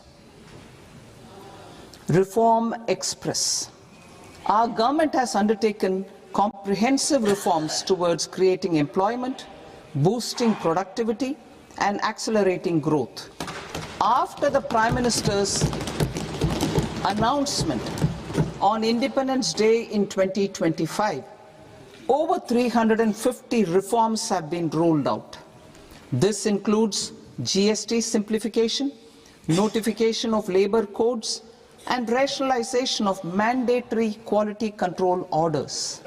High-level committees have been formed, and in parallel, the central government is working with the state governments on deregulation and reducing compliance requirements.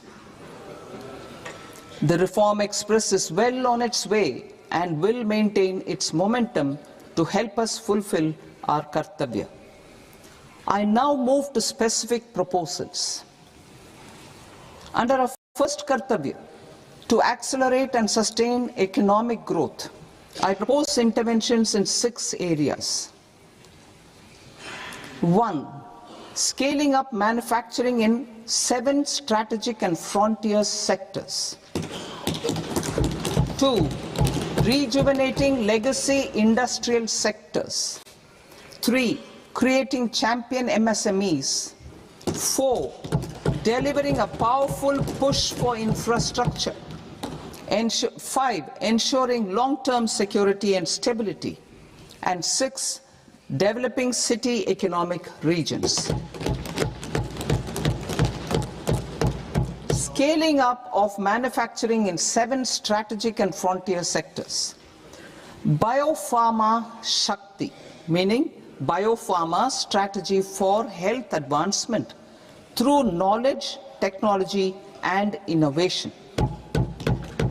India's disease burden is observed to be shifting towards non-communicable diseases like diabetes, cancer and autoimmune disorders.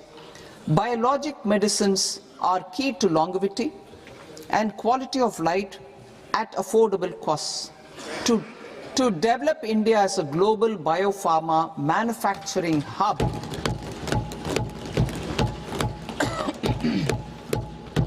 I propose the Biopharma Shakti with an outlay of 10,000 crores over the next 5 years. This will build the ecosystem for domestic production of biologics and biosimilars. The strategy will include a biopharma-focused network with 3 new national institutes of pharmaceutical education and research, popularly known as NIPERS, and upgrading 7 existing ones. It will also create a network of 1,000 accredited India clinical trials sites. We propose to strengthen the Central Drug Standard Control Organization to meet global standards and approve timeframes through and approval timeframes through a dedicated scientific review cadre and specialists. India's semiconductor mission 1.0 expanded India's semiconductor sector capabilities. Building on this, we will launch ISM 2.0 to produce equipment and materials, design full-stack Indian IP, and fortify supply chains. We will also focus on industry-led research and training centers to develop technology and skilled workforce.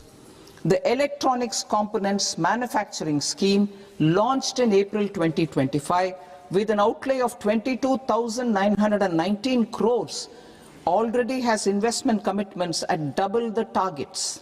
We propose to increase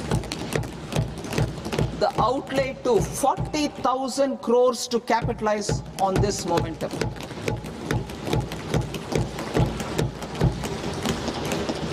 A scheme for rare earth permanent magnets was launched in 2025 November. We now propose to support the mineral-rich states of Odisha, Kerala, Andhra Pradesh and Tamil Nadu to establish dedicated rare earth corridors to promote mining, processing, research and manufacturing. To enhance domestic chemical production and reduction import dependency and reduce import dependency, we will launch a scheme to support states in establishing 3 dedicated chemical parks through challenge route on a cluster-based plug-and-play model. Strong capital goods.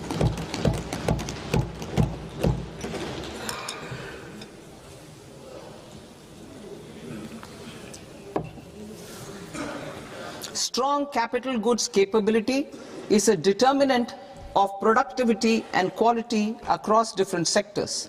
Towards building this capacity, I propose the following. High-tech tool rooms will be established by central public sector enterprises at 2 locations as digitally enabled automated service bureaus that locally design, test and manufacture high-precision components at scale and at lower cost. 2. A scheme for enhancement of construction and infrastructure equipments will be introduced to strengthen domestic manufacturing of high value and technologically advanced CIE. This can range from lifts in a multi-storied apartment or firefighting equipment in multiplexes, large or small, and to tunnel boring equipments for building metros and high-altitude roads. I also propose a scheme for container manufacturing to create a globally competitive container manufacturing ecosystem with a budgetary allocation of 10,000 crores over a 5-year period. For the labor-intensive textile sector, I propose an integrated program with 5 subparts. 1. The National Fiber Scheme for self-reliance in natural fibers, such as silk, wool and jute, man-made fibers and new age fibers.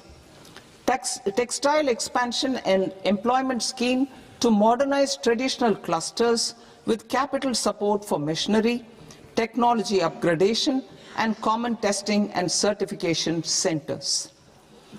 3. The National Handloom and Handicraft Program to integrate and strengthen existing schemes and ensure targeted support for weavers and artisans. Tex Eco Initiative to promote globally competitive and sustainable textiles and apparels. Samarth 2.0 to modernize the upgrade the textile skilling ecosystem through collaboration with industry and academic institutions. Further, I propose to set up a mega I propose to set up mega textile parks in challenge mode. They can also focus on bringing value addition to technical textiles. I propose to launch the Mahatma Gandhi Gram Swaraj initiative to strengthen khadi, handloom and handicrafts. This will help in global market linkage and branding. It will streamline and support training, skilling, quality of process and production. This will benefit our weavers, village industries, one district, one product ODOP initiative and also our rural youth. India has the potential to emerge as a global hub for high quality, affordable sports goods.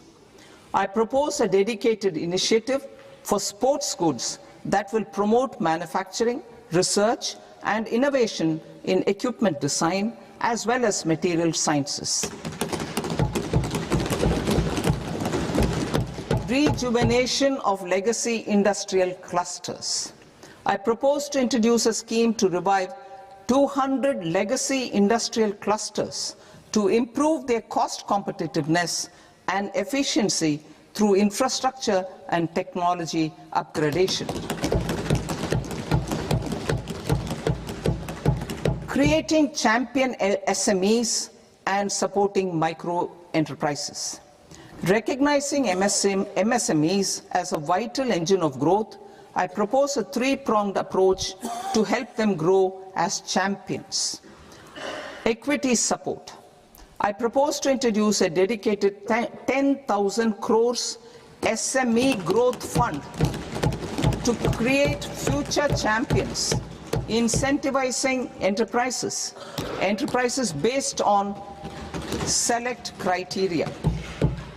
I also propose to top up the Self-Reliant India Fund set up in 2021 with 2,000 crores to continue support to micro enterprises and maintain their access to risk capital. Liquidity support. With TREDS, more than 7 lakh crore has been made available to MSMEs. To leverage its full potential, I propose 4 measures. 1. Mandate TREDS as the transaction settlement platform for all purchases from MSMEs by CPSEs, serving as a benchmark for other corporates. 2. Introduce a credit guarantee support mechanism through CGT-MSE for invoice discounting on TREDS platform. 3. Link GEM with TREDS for sharing information with financiers about government purchases from MSMEs, encouraging cheaper and quicker financing. 4. Introduce TREDS receivables as asset-backed securities, helping develop a secondary market, enhancing liquidity and settlement of transactions. Professional support. Government will facilitate professional institutions such as the ICAI, ICSI, ICMAI to design short-term modular courses and practical tools to develop a cadre of corporate mitras, especially in Tier 2 and Tier 3 towns. These accredited para-professionals will help MSMEs meet compliance requirements at affordable costs. Infrastructure. During this past decade, our government has undertaken several initiatives for large-scale enhancement of public infrastructure, including through new financing instruments such as Infrastructure Investment Trust (InvITs) and Real Estate Investment Trust (REITs), and institutions like NIIF and NABFID. We shall continue to focus on developing infrastructure in cities with over 5 lakh population, that is Tier 2, Tier 3 cities, which have expanded to become growth centers. Public capital expenditure has increased manifold from 2 lakh crore in 2014-15 to an allocation of 11.2 lakh crore in BE 25-26. In this coming year, that is financial year 2026-27, I propose to increase it to 12.2 lakh crores to continue the momentum. To strengthen the confidence of private developers regarding risks during infrastructure development and construction phase, I propose to set up an infrastructure risk guarantee fund to provide prudentially calibrated partial credit guarantee to lenders. Over the years, RITES have emerged as a successful instrument for asset monetization. I propose to accelerate recycling of significant real estate assets of the CPSEs through the setting up of dedicated RITES. To promote environmentally sustainable movement of cargo, I propose to 1. Establish new dedicated freight corridors connecting Dankuni in the east to Surat in the west. Operationalize 20 new national waterways over the next 5 years, starting with National Waterways 5 in Orissa to connect mineral-rich areas of Talcher and Angul and industrial centers like Kalinga Nagar to the ports of Paradeep and Dhamra. Training institutes will be set up as regional centers of excellence for development of required manpower for these waterways. This will benefit youth in the entire stretch of the waterways to train and acquire skills. Further, a ship repair ecosystem catering to inland waterways will also be set up at Varanasi and Patna. And C, launch a coastal cargo promotion scheme for incentivizing a modal shift from rail to road to increase the share of inland waterways and coastal shipping from 6% to 12% by 2047.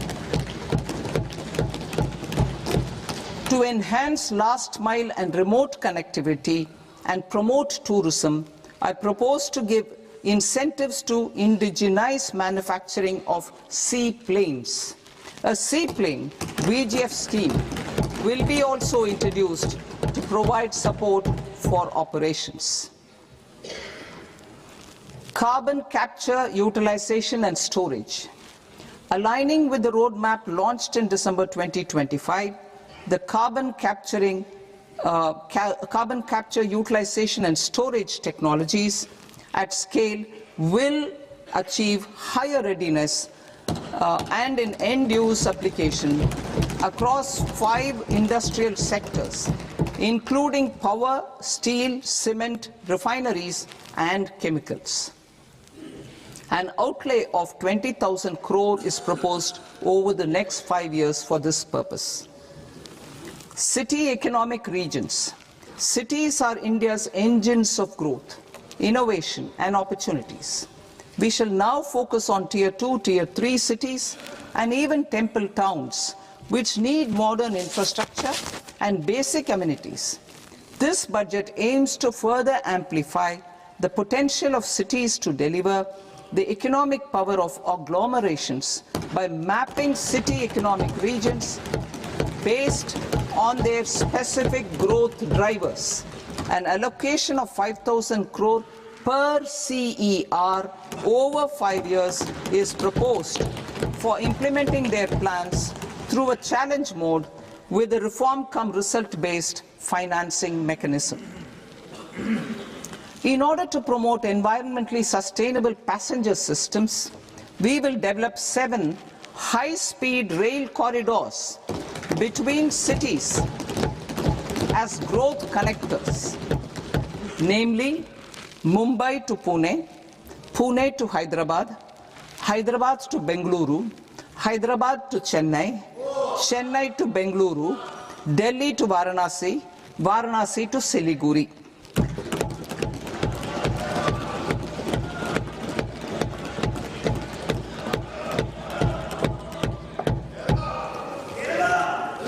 Financial sector. The Indian banking sector today is characterized by strong balance sheet, historic highs in profitability, improved asset quality, and coverage exceeding 98% of villages in the country. At this juncture, we are well placed to futuristically evaluate the measures needed to continue on the path of reform-led growth of this sector. I propose setting up a high-level committee on banking for Vikasit Bharat. High-level committee on banking for Vikasit Bharat to comprehensively review the sector and align it with India's next phase of growth, while safeguarding financial stability, inclusion, and consumer protection. The vision for NBFCs for Vikasit Bharat has been outlined with clear targets for credit disbursement and technology adoption in order to achieve scale and improve efficiency in the public sector NBFCs. As a first step, it is proposed to restructure the Power Finance Corporation and Rural Electrification Corporation. I propose a comprehensive review of the foreign exchange management non-debt instruments rules to create a more contemporary, user-friendly framework for foreign investments consistent with India's evolving economic priorities. Corporate bond market. I propose to introduce a market-making framework with suitable access to funds and derivatives on corporate bond indices. I also propose to introduce total return swaps on corporate bonds. Municipal bonds. To encourage the issuance of municipal bonds of higher value by larger cities, I propose an incentive of 100 crore rupees for a single bond issuance. 100 crore rupees for a single bond issuance of more than 1,000 crore. The current scheme under Amrit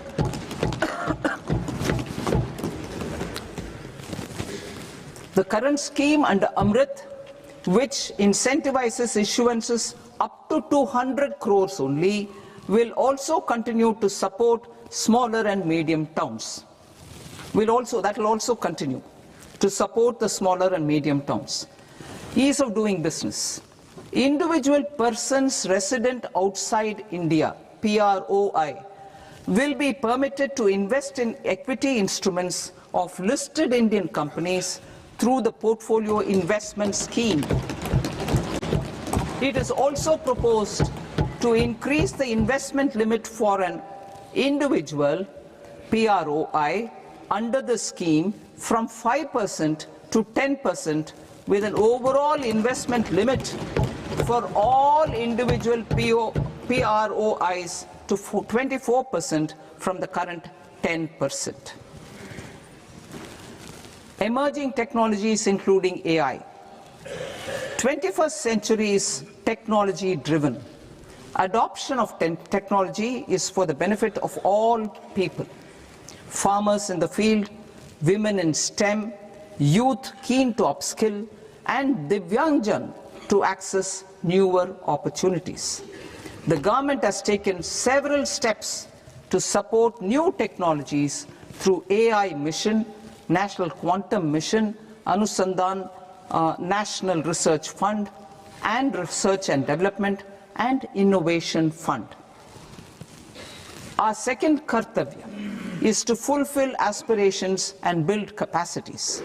Close to 25 crore individuals have come out of multi-dimensional poverty through a decade of our government's sustained and reform-oriented efforts.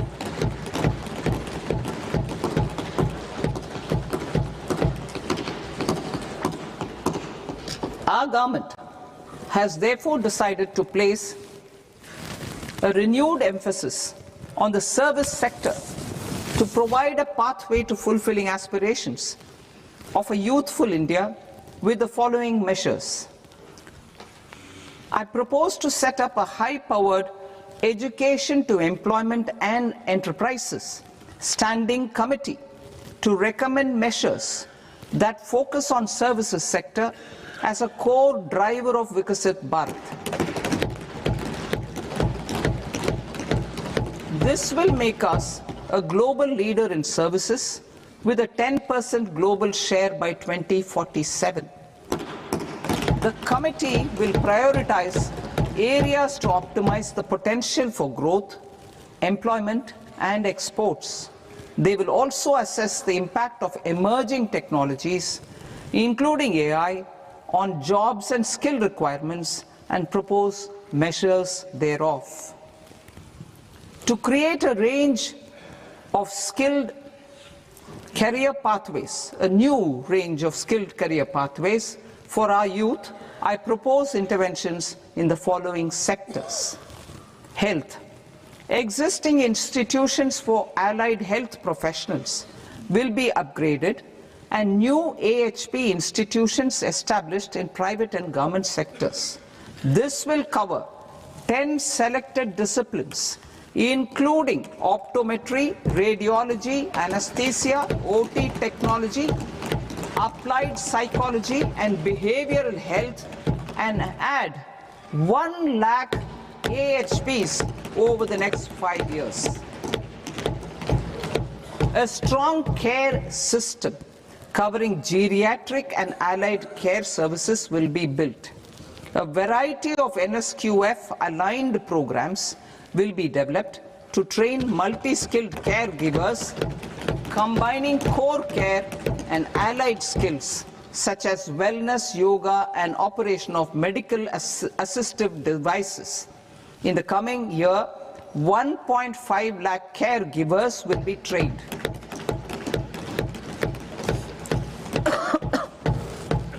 Hubs for medical value tourism. To promote India as a hub for medical tourism services, I propose to launch a scheme to support states in establishing 5 regional medical hubs in partnership with the private sector. These hubs will serve as integrated healthcare complexes that combine medical, educational, and research facilities. They will have Ayush centers, medical value tourism facilitation centers, and infrastructure for diagnostics, post-care, and rehabilitation. These hubs will provide diverse opportunities, job opportunities for health professionals, including doctors and AHPs. Ancient Indian yoga, already respected in several parts of the world, was given a mass global recognition when Honorable Prime Minister took it to the UN. Post-COVID, Ayurveda gained a similar global acceptance and recognition. Exporting quality Ayurveda products helps farmers who grow the herbs and youth who process the products. To meet growing global demand, a few more steps are being taken. I propose to 1. Set up 3 new All India Institutes of Ayurveda. 2. Upgrade Ayush pharmacies and drug testing labs for higher standards of certification ecosystem and make available more skilled personnel. 3. Upgrade the WHO Global Traditional Medicine Center in Jamnagar to bolster evidence-based research, training, and awareness for traditional medicine. Animal husbandry. Livestock contributes to close to 16% of farm income, including of poor and marginal households. To scale up availability of veterinary professionals by more than 20,000, I propose to roll out a loan-linked capital subsidy support scheme for establishment of veterinary and para-veterinary colleges, veterinary hospitals, diagnostic laboratories, and breeding facilities in private sector. Collaboration between Indian and foreign institutions will also be facilitated. Orange economy.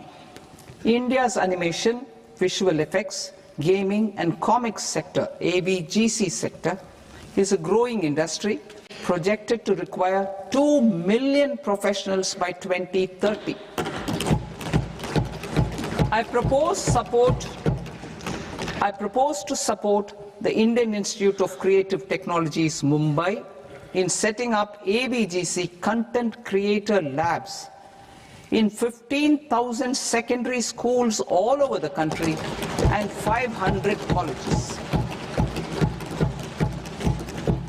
The Indian design industry is expanding rapidly, and yet there is a shortage of Indian designers.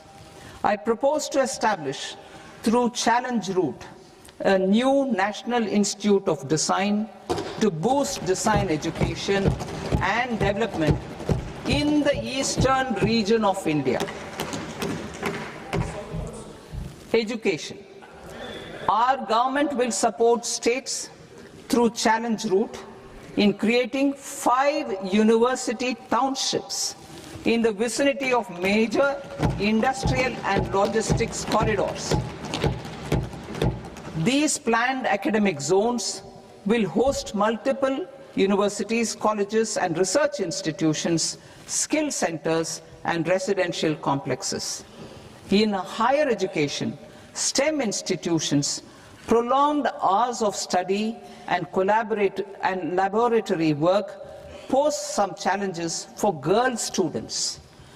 Through VGF, Viability Gap Funding and capital support, one girls' hostel will be established in every district.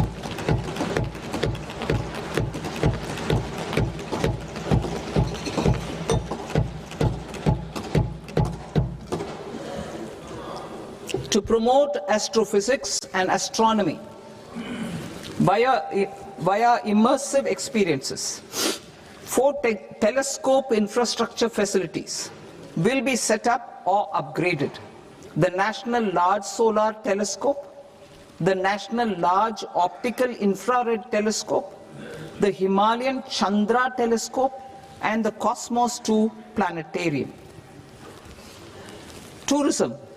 The tourism sector has the potential to play a large role in the employment generation, forex earnings, and expanding the local economy. I propose to set up a National Institute of Hospitality by upgrading the existing National Council for Hotel Management and Catering Technology.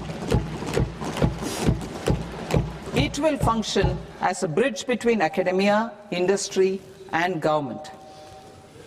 I also propose a pilot scheme for upskilling 10,000 guides in 20 iconic tourist sites through a standardized, high-quality, 12-week training course in hybrid mode in collaboration with the Indian Institute of Management. A national destination digital knowledge grid will be established to digitally document all places of significance, cultural, spiritual, and heritage. This initiative will create a new ecosystem of jobs for local researchers, historians, content creators, and technology partners. India has the potential and opportunity to offer world-class trekking and hiking experience. We will develop ecologically sustainable mountain trails in Himachal Pradesh, Uttarakhand, and Jammu Kashmir. Also in Araku Valley in the Eastern Ghats and Podigai Malai in the Western Ghats. Turtle trails along key nesting sites in the coastal areas of Odisha, Karnataka and Kerala. And 3 bird watching trails along the Pulikat Lake in Andhra Pradesh, Tamil Nadu. It's on the border. Under the visionary leadership of Honorable Prime Minister, we established the International Big Cat Alliance in 2024. This year, India is hosting the first ever Global Big Cat Summit, where heads of governments and ministers from 95 range countries will deliberate on collective strategies for conservation. Heritage and culture tourism. I propose to develop 15 archaeological sites, including Lothal, Dolavira, Rakhi Gadi, Adichanallur, Saranath, Hastinapur, and Leh Palace into vibrant experiential cultural destinations. Excavated landscapes will be open to the public through curated walkways. Immersive storytelling skills and technologies will be introduced to help conservation labs, interpretation centers, and guides. The sports sector provides multiple means of employment, skilling, and job opportunities. Taking forward the systematic nurturing of sports talent which is set in motion through the Khelo India program earlier, I propose to launch a Khelo India mission to transform the sports sector over the next decade. The mission will facilitate an integrated talent development pathway supported by training centers which are foundational, intermediate, and elite levels. B, systematic development of coaches and support staff. C, integration of sports science and technology. D, competitions and leagues to promote sports culture and provide platforms. And E, development of sports infrastructure for training and competition. Our third Kartavya aligns with our vision of Sabka Saath, Sabka Vikas towards Vikasit Bharat. This requires targeted efforts for 1. Increasing farmer incomes through productivity enhancement and entrepreneurship, with special attention to small and marginal farmers. B. Empowering Divyangjan through access to livelihood opportunities, training, and high-quality assistive devices. C. Empowering the vulnerable to access mental health and trauma care. D. Focus on the Purvodaya states and the Northeast region to accelerate development and employment opportunities. Fisheries. We will undertake initiatives for integrated development of 500 reservoirs and Amrit Sarovars. 2. Strengthen the fisheries value chain in coastal areas and enable market linkages involving startups and women-led groups together with fish farmer producer organizations. Animal husbandry. To provide quality employment opportunities in rural and peri-urban areas, we will support the animal husbandry sector in entrepreneurship development through A. A credit-linked subsidy program. B. Scaling up and modernization of livestock enterprises. C. Enhanced creation of livestock, dairy, and poultry. Enhanced creation of livestock, dairy, and poultry-focused integrated value chains. And D. Encourage creation of livestock farmer-producer organizations. High-value agriculture. To diversify farm outputs, increase productivity, enhance farmers' incomes, and create new employment opportunities, we will support high-value crops such as coconut, sandalwood, cocoa, cashew in the coastal areas, agar trees in northeast, and nuts such as almonds, walnuts, and pine nuts in our hilly regions. All of them will be supported. India is the world's largest producer of coconuts. About 30 million people, including nearly 10 million farmers, depend on coconuts for their livelihood. To further enhance competitiveness in coconut production, I propose a coconut promotion scheme to increase production and enhance productivity through various interventions, including replacing and non-productive trees with new saplings or plants or varieties in major coconut growing states. A dedicated program is proposed for Indian cashew and cocoa to make India self-reliant in raw cashew and coconut production and processing, enhance export competitiveness, and transform Indian cashew and Indian cocoa into premium global brands by 2030. Sandalwood. Sandalwood is closely linked to India's social and cultural heritage. Our government will partner with state governments to promote focused cultivation and post-harvest processing to restore the glory of the Indian sandalwood ecosystem, to rejuvenate old, low-yielding orchards, and expand high-density cultivation of walnuts, almonds, and pine nuts. We will support a dedicated program to enhance farmer incomes and in bringing value addition by engaging youth. Bharat Vistar, that is virtually integrated system to access agricultural resources. I propose to launch Bharat Vistar, a multilingual AI tool that shall integrate the AgriStack portals and the ICAR package on agricultural practices with AI systems. This will enhance farm productivity, enable better decisions for farmers, and reduce risk by providing customized advisory support. She Marts for rural women-led enterprises. Building on the success of Lakpati Didi program, I propose to help women take the next step from credit-linked livelihoods to being owners of enterprises. Self-help entrepreneur, She Marts will be set up as community-owned retail outlets within the cluster-level federations through enhanced and innovative financing instruments. Empowering Divyangjan. Divyangjan Kaushal Yojana.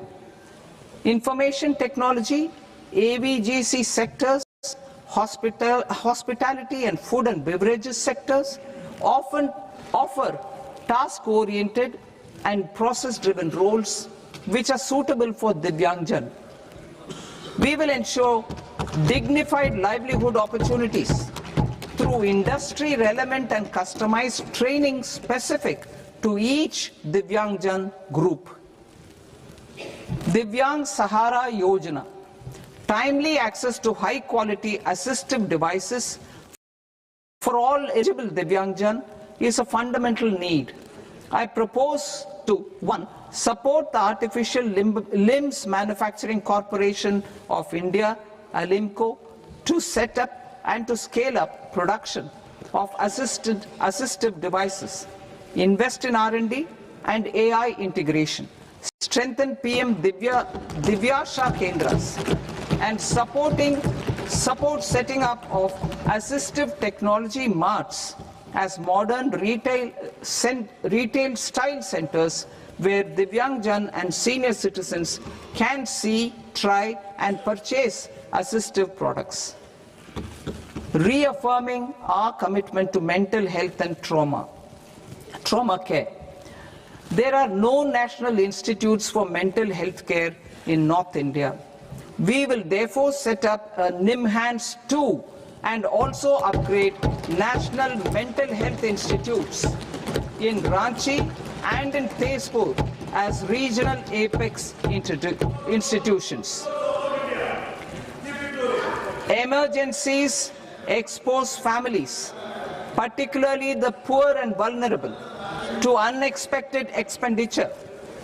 We will strengthen and increase these capacities by 50% in district hospitals by establishing emergency and trauma care centers. Focus on Purvodaya states and northeastern regions. Purvodaya, I propose the development of an integrated East Coast industrial corridor with a well-connected node at Durgapur, creation of 5 tourism destinations in 5 Purvodaya states, and the provision of 4,000 e-buses.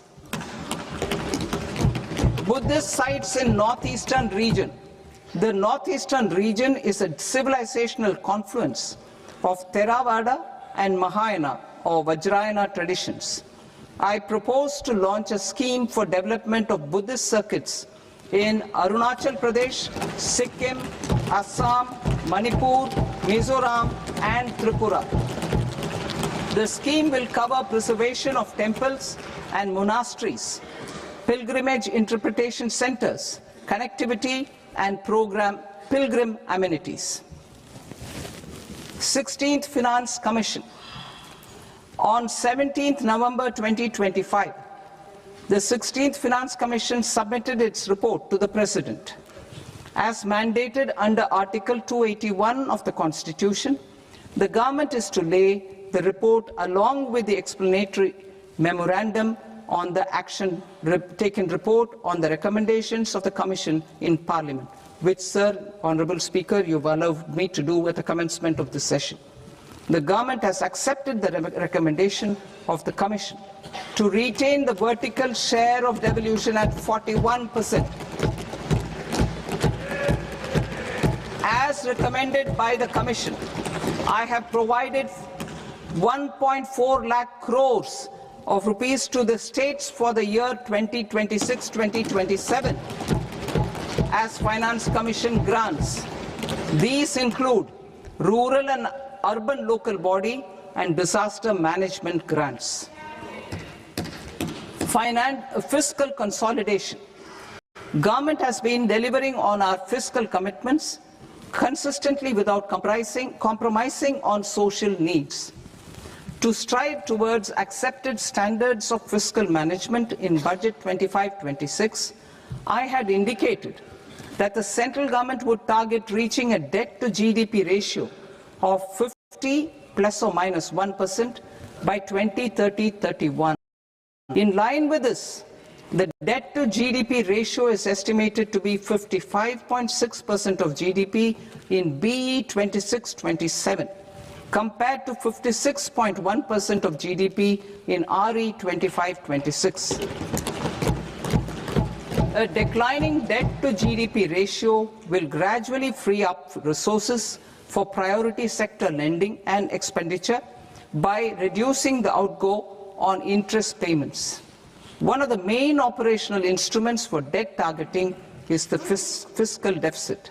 I am happy to inform this august House that I fulfilled my commitment made in 2021-2022 to reduce fiscal deficit below 4.5% of GDP by 25-26.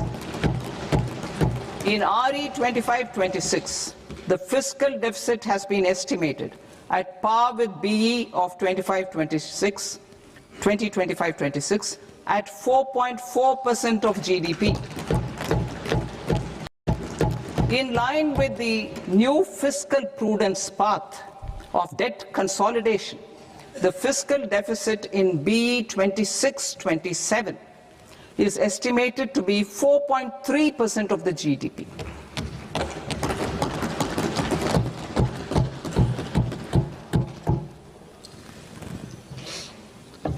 The revised estimates of the non-debt receipts are 34 lakh crore rupees, of which the centre's net tax receipts are 26.7 lakh crore. The revised estimate of the total expenditure is 49.6 lakh crore rupees, of which the capital expenditure is about 11 lakh crores. Budget estimates 2026 to 2027. Coming to 26-27, the non-debt receipts and the total expenditure are estimated as 36.5 lakh crore and 53.5 lakh crore respectively. The centre's net tax receipts are estimated at 28.7 lakh crore rupees. To finance the fiscal deficit, the net market borrowings from dated securities are estimated at 11.7 lakh crore rupees. The balance financing is expected to come from small savings and other sources. The gross market borrowings are estimated at 17.2 lakh crore rupees. I'll now move to Part B. Part B, direct taxes.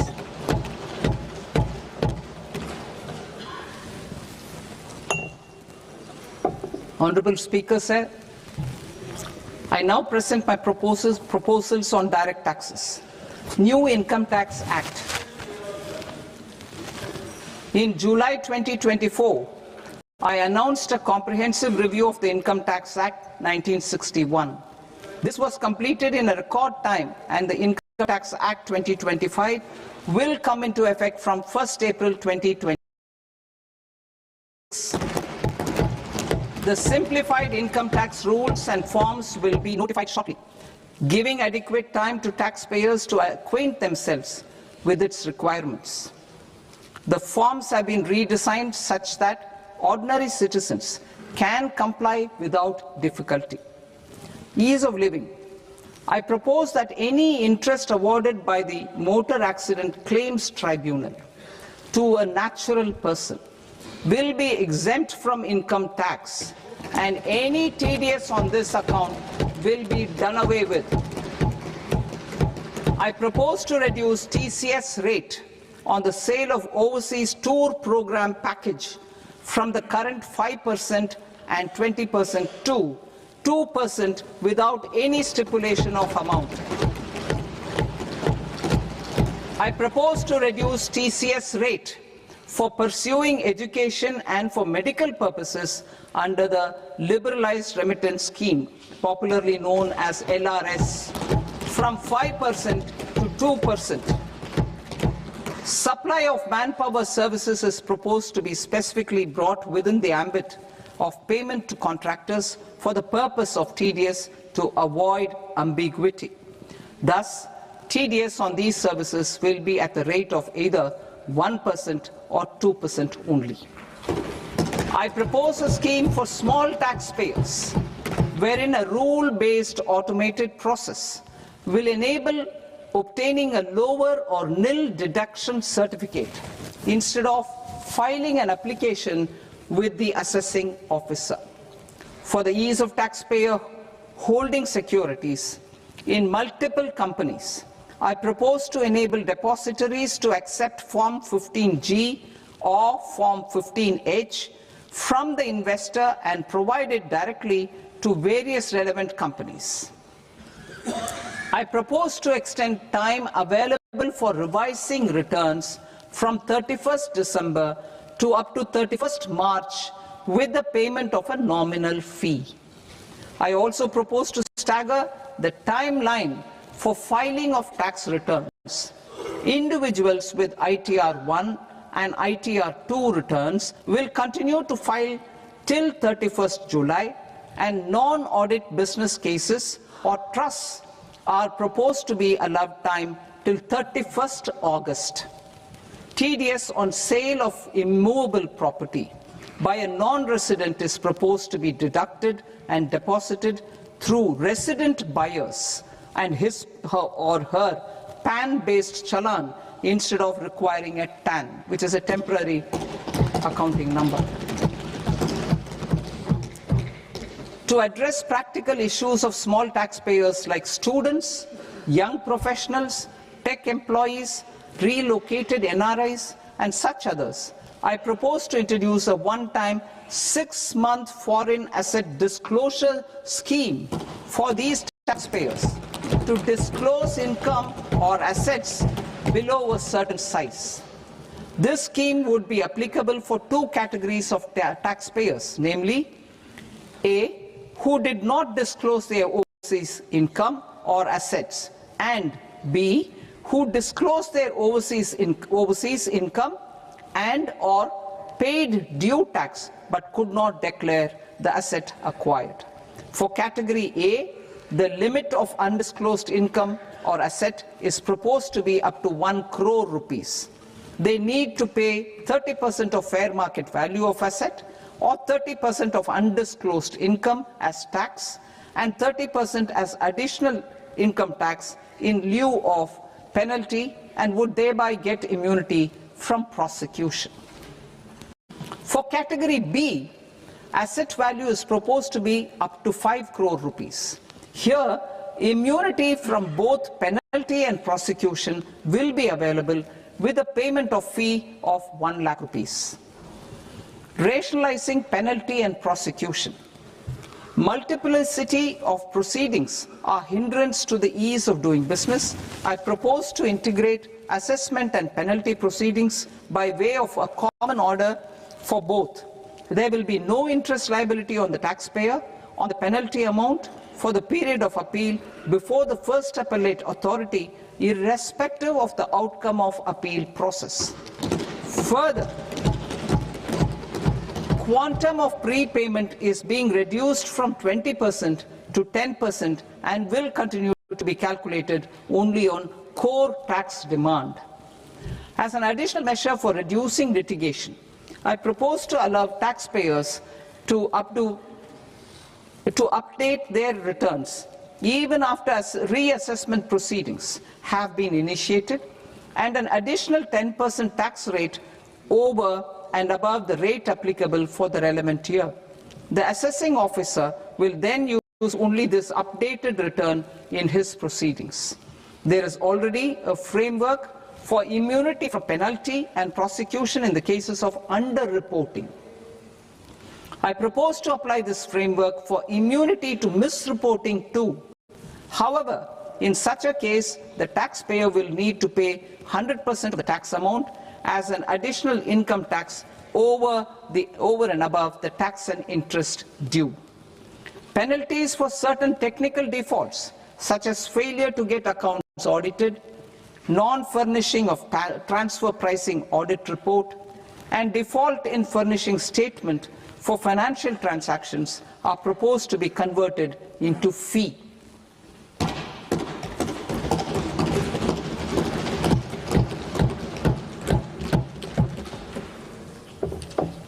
I propose to rationalize prosecution framework under Income Tax Act while maintaining a careful balance for deterrence in some serious offence.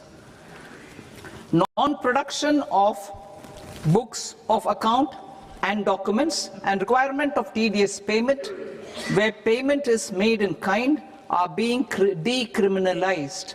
Further, minor offences will attract fine only. The remaining prosecutions will be graded commensurate with the quantum of offence. They will entail only simple imprisonment with maximum imprisonment reduced to 2 years and power to courts to convert even those into fines. There is no penalty. There is no penalty presently for non-disclosure of non-immovable foreign assets with aggregate value less than 20 lakh rupees. I propose to also provide them with immunity from prosecution with retrospective effect from 1/10/2024.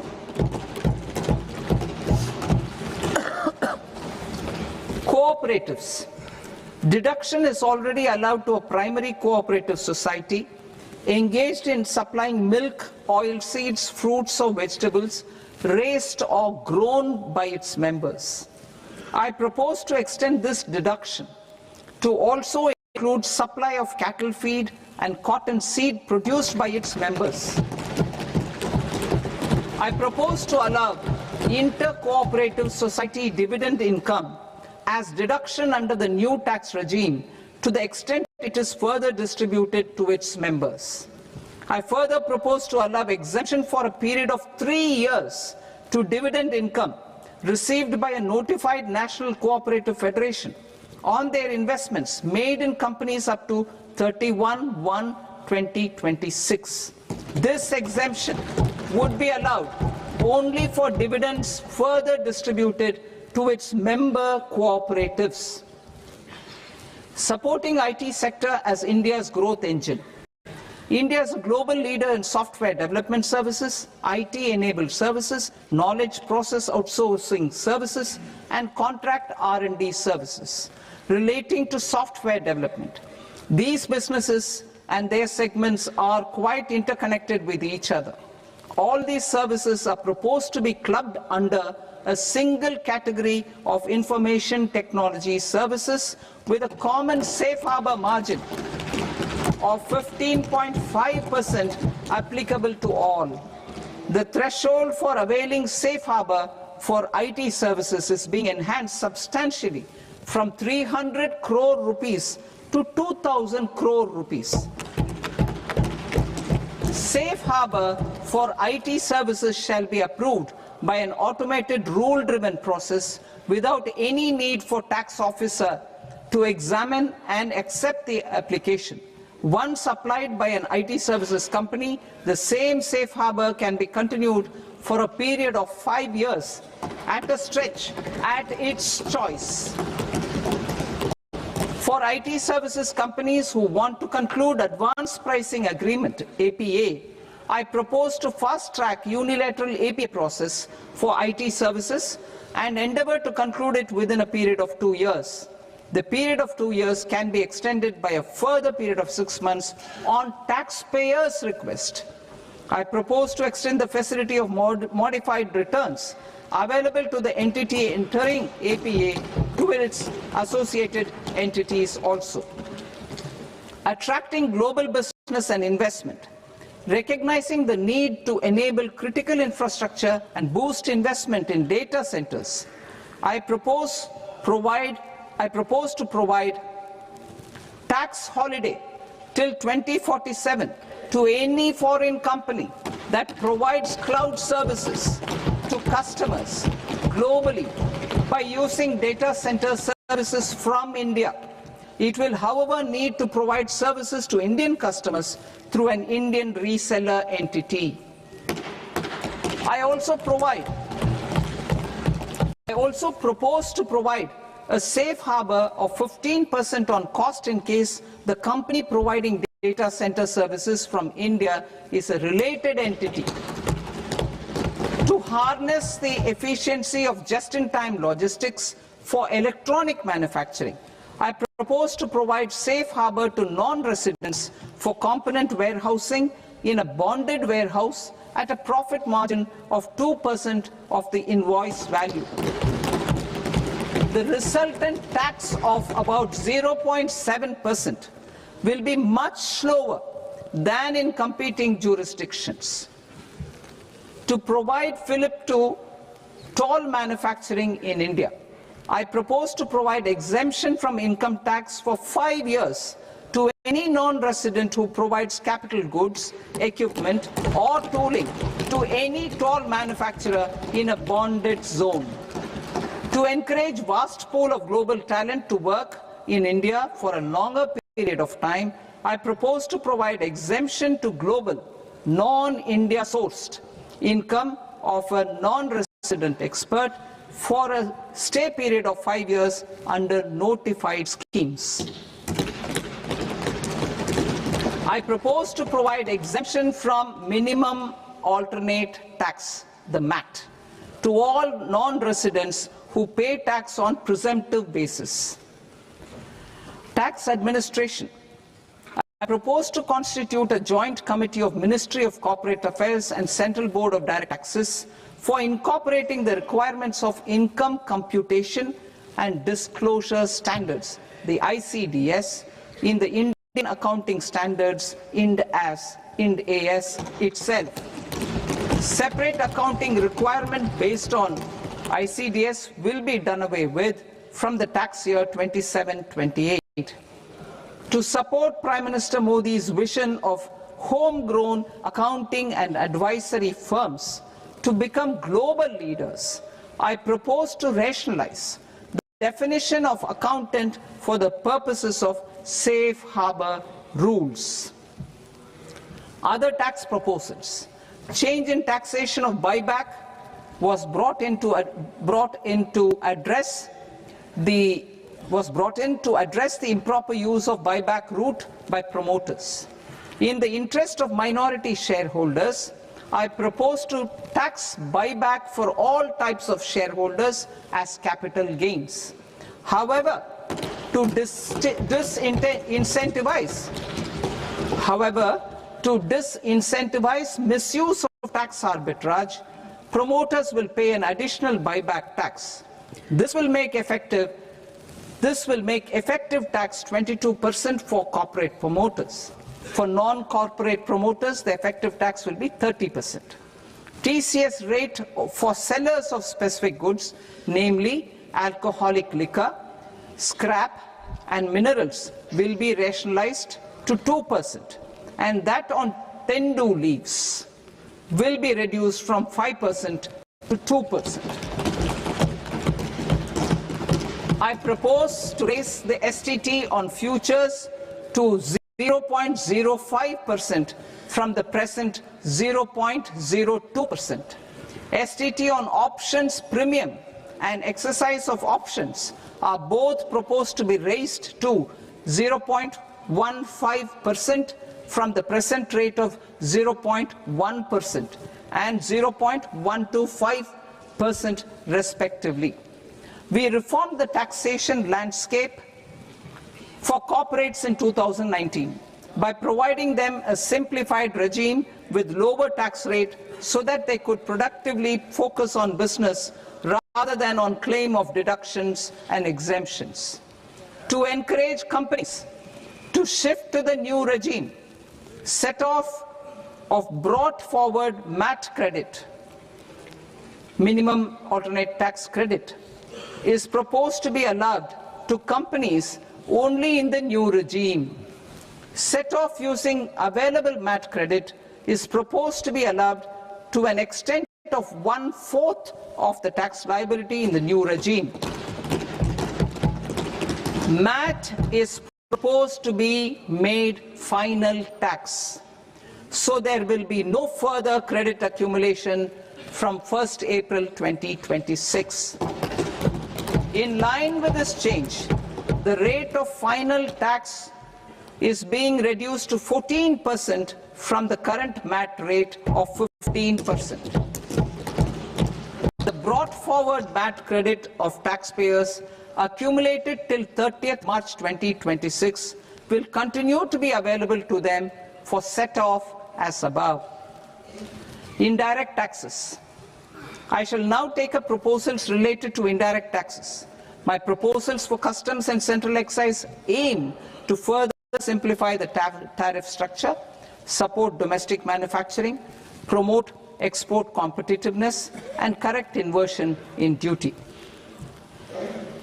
To continue weeding out long continuing customs duty exemptions, I propose to remove certain exemptions on items which are being manufactured in India or where the imports are negligible. Similarly, to further simplify the process of ascertaining the rate of duty applicable on a particular item, I propose to incorporate certain effective rates in various customs notifications to the tariff schedule itself. I shall now take up sector-specific proposals. Promotion of exports of marine, leather, and textile products. I propose to increase the limit for duty-free imports of specified inputs used for processing seafoods for export from the current 1% to 3% of FOB value of the previous year's export turnover. I also propose to allow duty-free imports of specified inputs, which is currently available for exports of leather or synthetic footwear, to exports of shoe uppers as well. I propose to extend the time period for export of final product from the existing 6 months to 1 year for exporters of leather or textile garments, leather or synthetic footwear, and other leather products. Energy transition and security. I propose to extend the basic customs duty exemption given to capital goods used for manufacturing lithium-ion cells for batteries to those used for manufacturing lithium-ion cells for battery energy storage systems also. I propose to exempt basic customs duty on import of sodium antimonate for use in manufacture of solar glass. Nuclear power.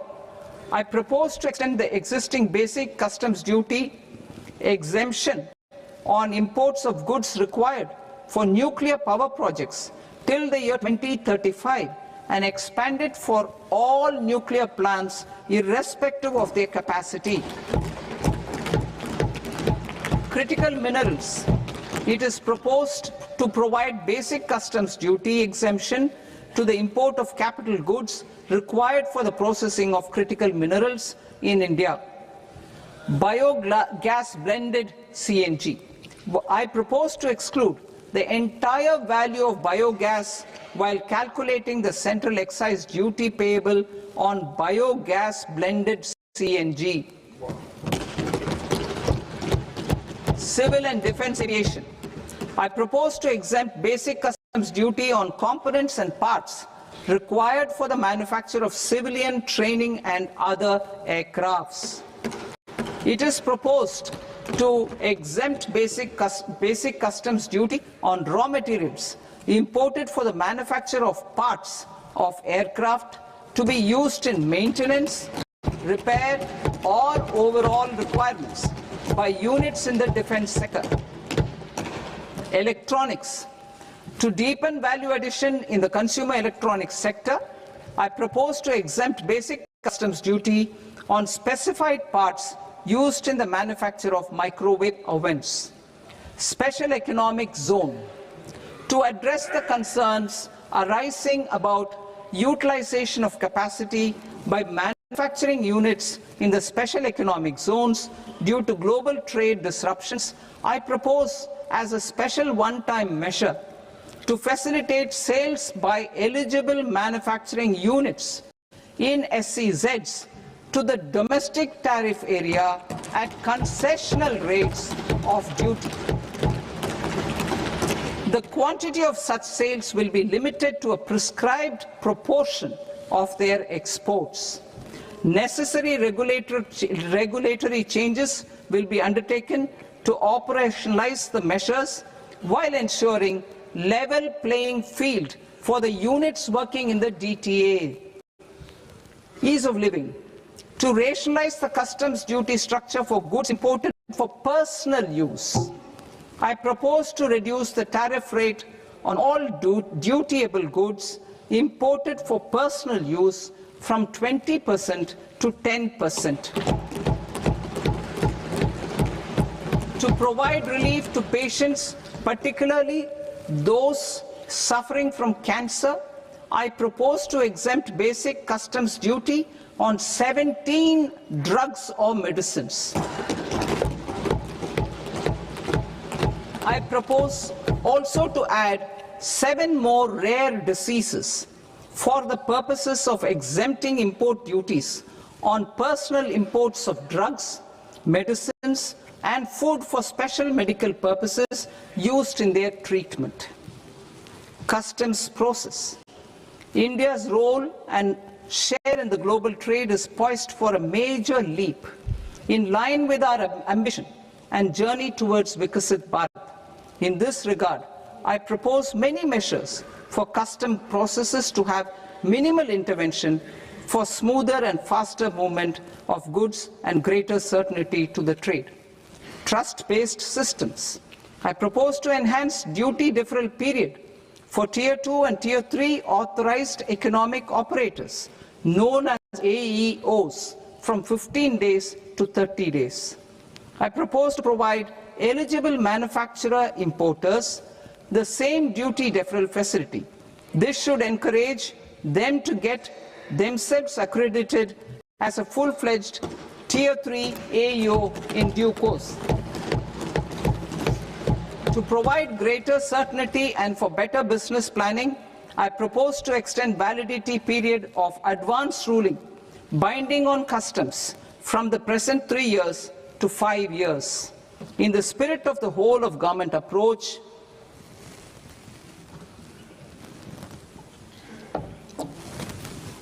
Government agencies will be encouraged to leverage AEO accreditation for preferential treatment in clearing their cargo. Regular importers with trusted long-standing supply chains will be recognized in the risk system so that the need for verification of their cargo every time can be minimized. Export cargo using electronic sealing. Export cargo using electronic sealing will be provided through clearance from the factory premises to the ship. For import of goods not needing any compliance, filing of bill of entry by a trusted importer and arrival of goods will automatically notify customs for completing their clearance formalities. This will enable goods to be released immediately on arrival. The customs warehouse framework will be transformed into a warehouse operator-centric system with a self-declarations, electronic tracking, and risk-based audit. These reforms will move away from the current system of officer-dependent approvals and reduce transaction delays and compliance costs. Ease of doing business. Approvals required for cargo clearance from various government agencies will be seamlessly processed through a single and interconnected digital window by the end of the financial year. Processes involved in clearance of food, drugs, plant and animal and wildlife products accounting for about 70% of interdicted cargo will be operationalized on this system by April 2026 itself. For goods not having any compliance requirement, clearance will be done by customs immediately after online registration is completed by the importer, subject to the payment of duty. Customs integrated system will be rolled out in 2 years as a single integrated and scalable platform for all customs processes. Utilization of non-intrusive scanning with advanced imaging and AI technology for risk assessment will be expanded in a phased manner with the objective to scan every container across all the major ports. New export opportunities to support Indian fishermen to fully harness the economic value of marine resources beyond our territorial waters. The following measures will be taken. A. Fish catch by an Indian fishing vessel in exclusive economic zone or on the high seas will be made free of duty. Landing of such fish on foreign port will be treated as export of goods. Safeguards will be put in place to prevent misuse, catch, transit or transshipment. To support aspirations of India's small businesses, artisans and startups to access global markets through e-commerce, I am pleased to announce complete removal of the current value cap of 10 lakh rupees per consignment on courier exports. In addition, handling of rejected and returned consignments will be improved with effective use of technology for identifying such consignments.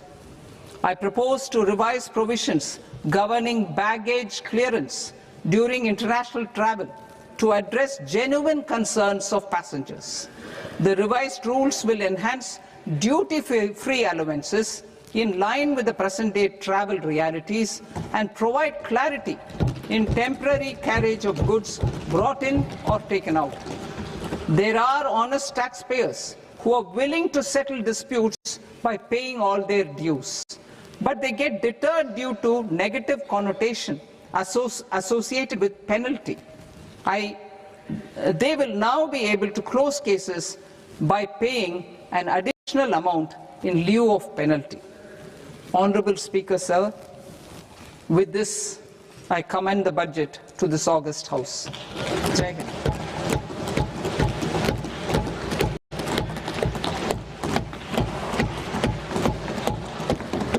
1.5 hours. Item number 3 माननीय वित्त मंत्री जी।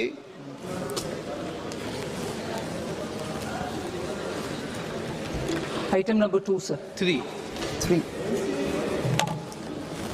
Sir, with your permission, I rise to lay on the table of the the following statements under Section 3, 1 of the Fiscal Responsibility and Budget Management Act of 2003, medium-term fiscal policy, fiscal policy strategy statement, and macroeconomic framework statement. Item number 4 माननीय वित्त मंत्री जी। Sir, with your permission, I move for leave to introduce the Finance Bill 2026. प्रश्न ये कि विधेयक को पुनर्स्थापित करने की अनुमति प्रदान की जाए। जो सदस्य इस पक्ष में हाँ गए, जो सदस्य विरोध में ना गए, मेरे विचार में निर्णय हाँ वालों के पक्ष में, हाँ वालों के पक्ष में अनुमति प्रदान की जाती है। माननीय मंत्री जी, अब विधेयक पुनर्स्थापित करें। Sir, I introduce the bill. माननीय सदस्यगण, आपको सूचित किया जाता है कि माननीय वित्त मंत्री जी के बजट भाषण की कॉपी पब्लिकेशन काउंटर पर ली जाती है। बजट भाषण और बजट से संबंधित दस्तावेज आपके मोबाइल फोन और मेंबर पोर्टल्स पर ही उपलब्ध है। सभा की कार्रवाई कल सोमवार दिनांक 2 फरवरी 2026 को प्राप्त 11 बजे तक के लिए स्थगित की जाती है।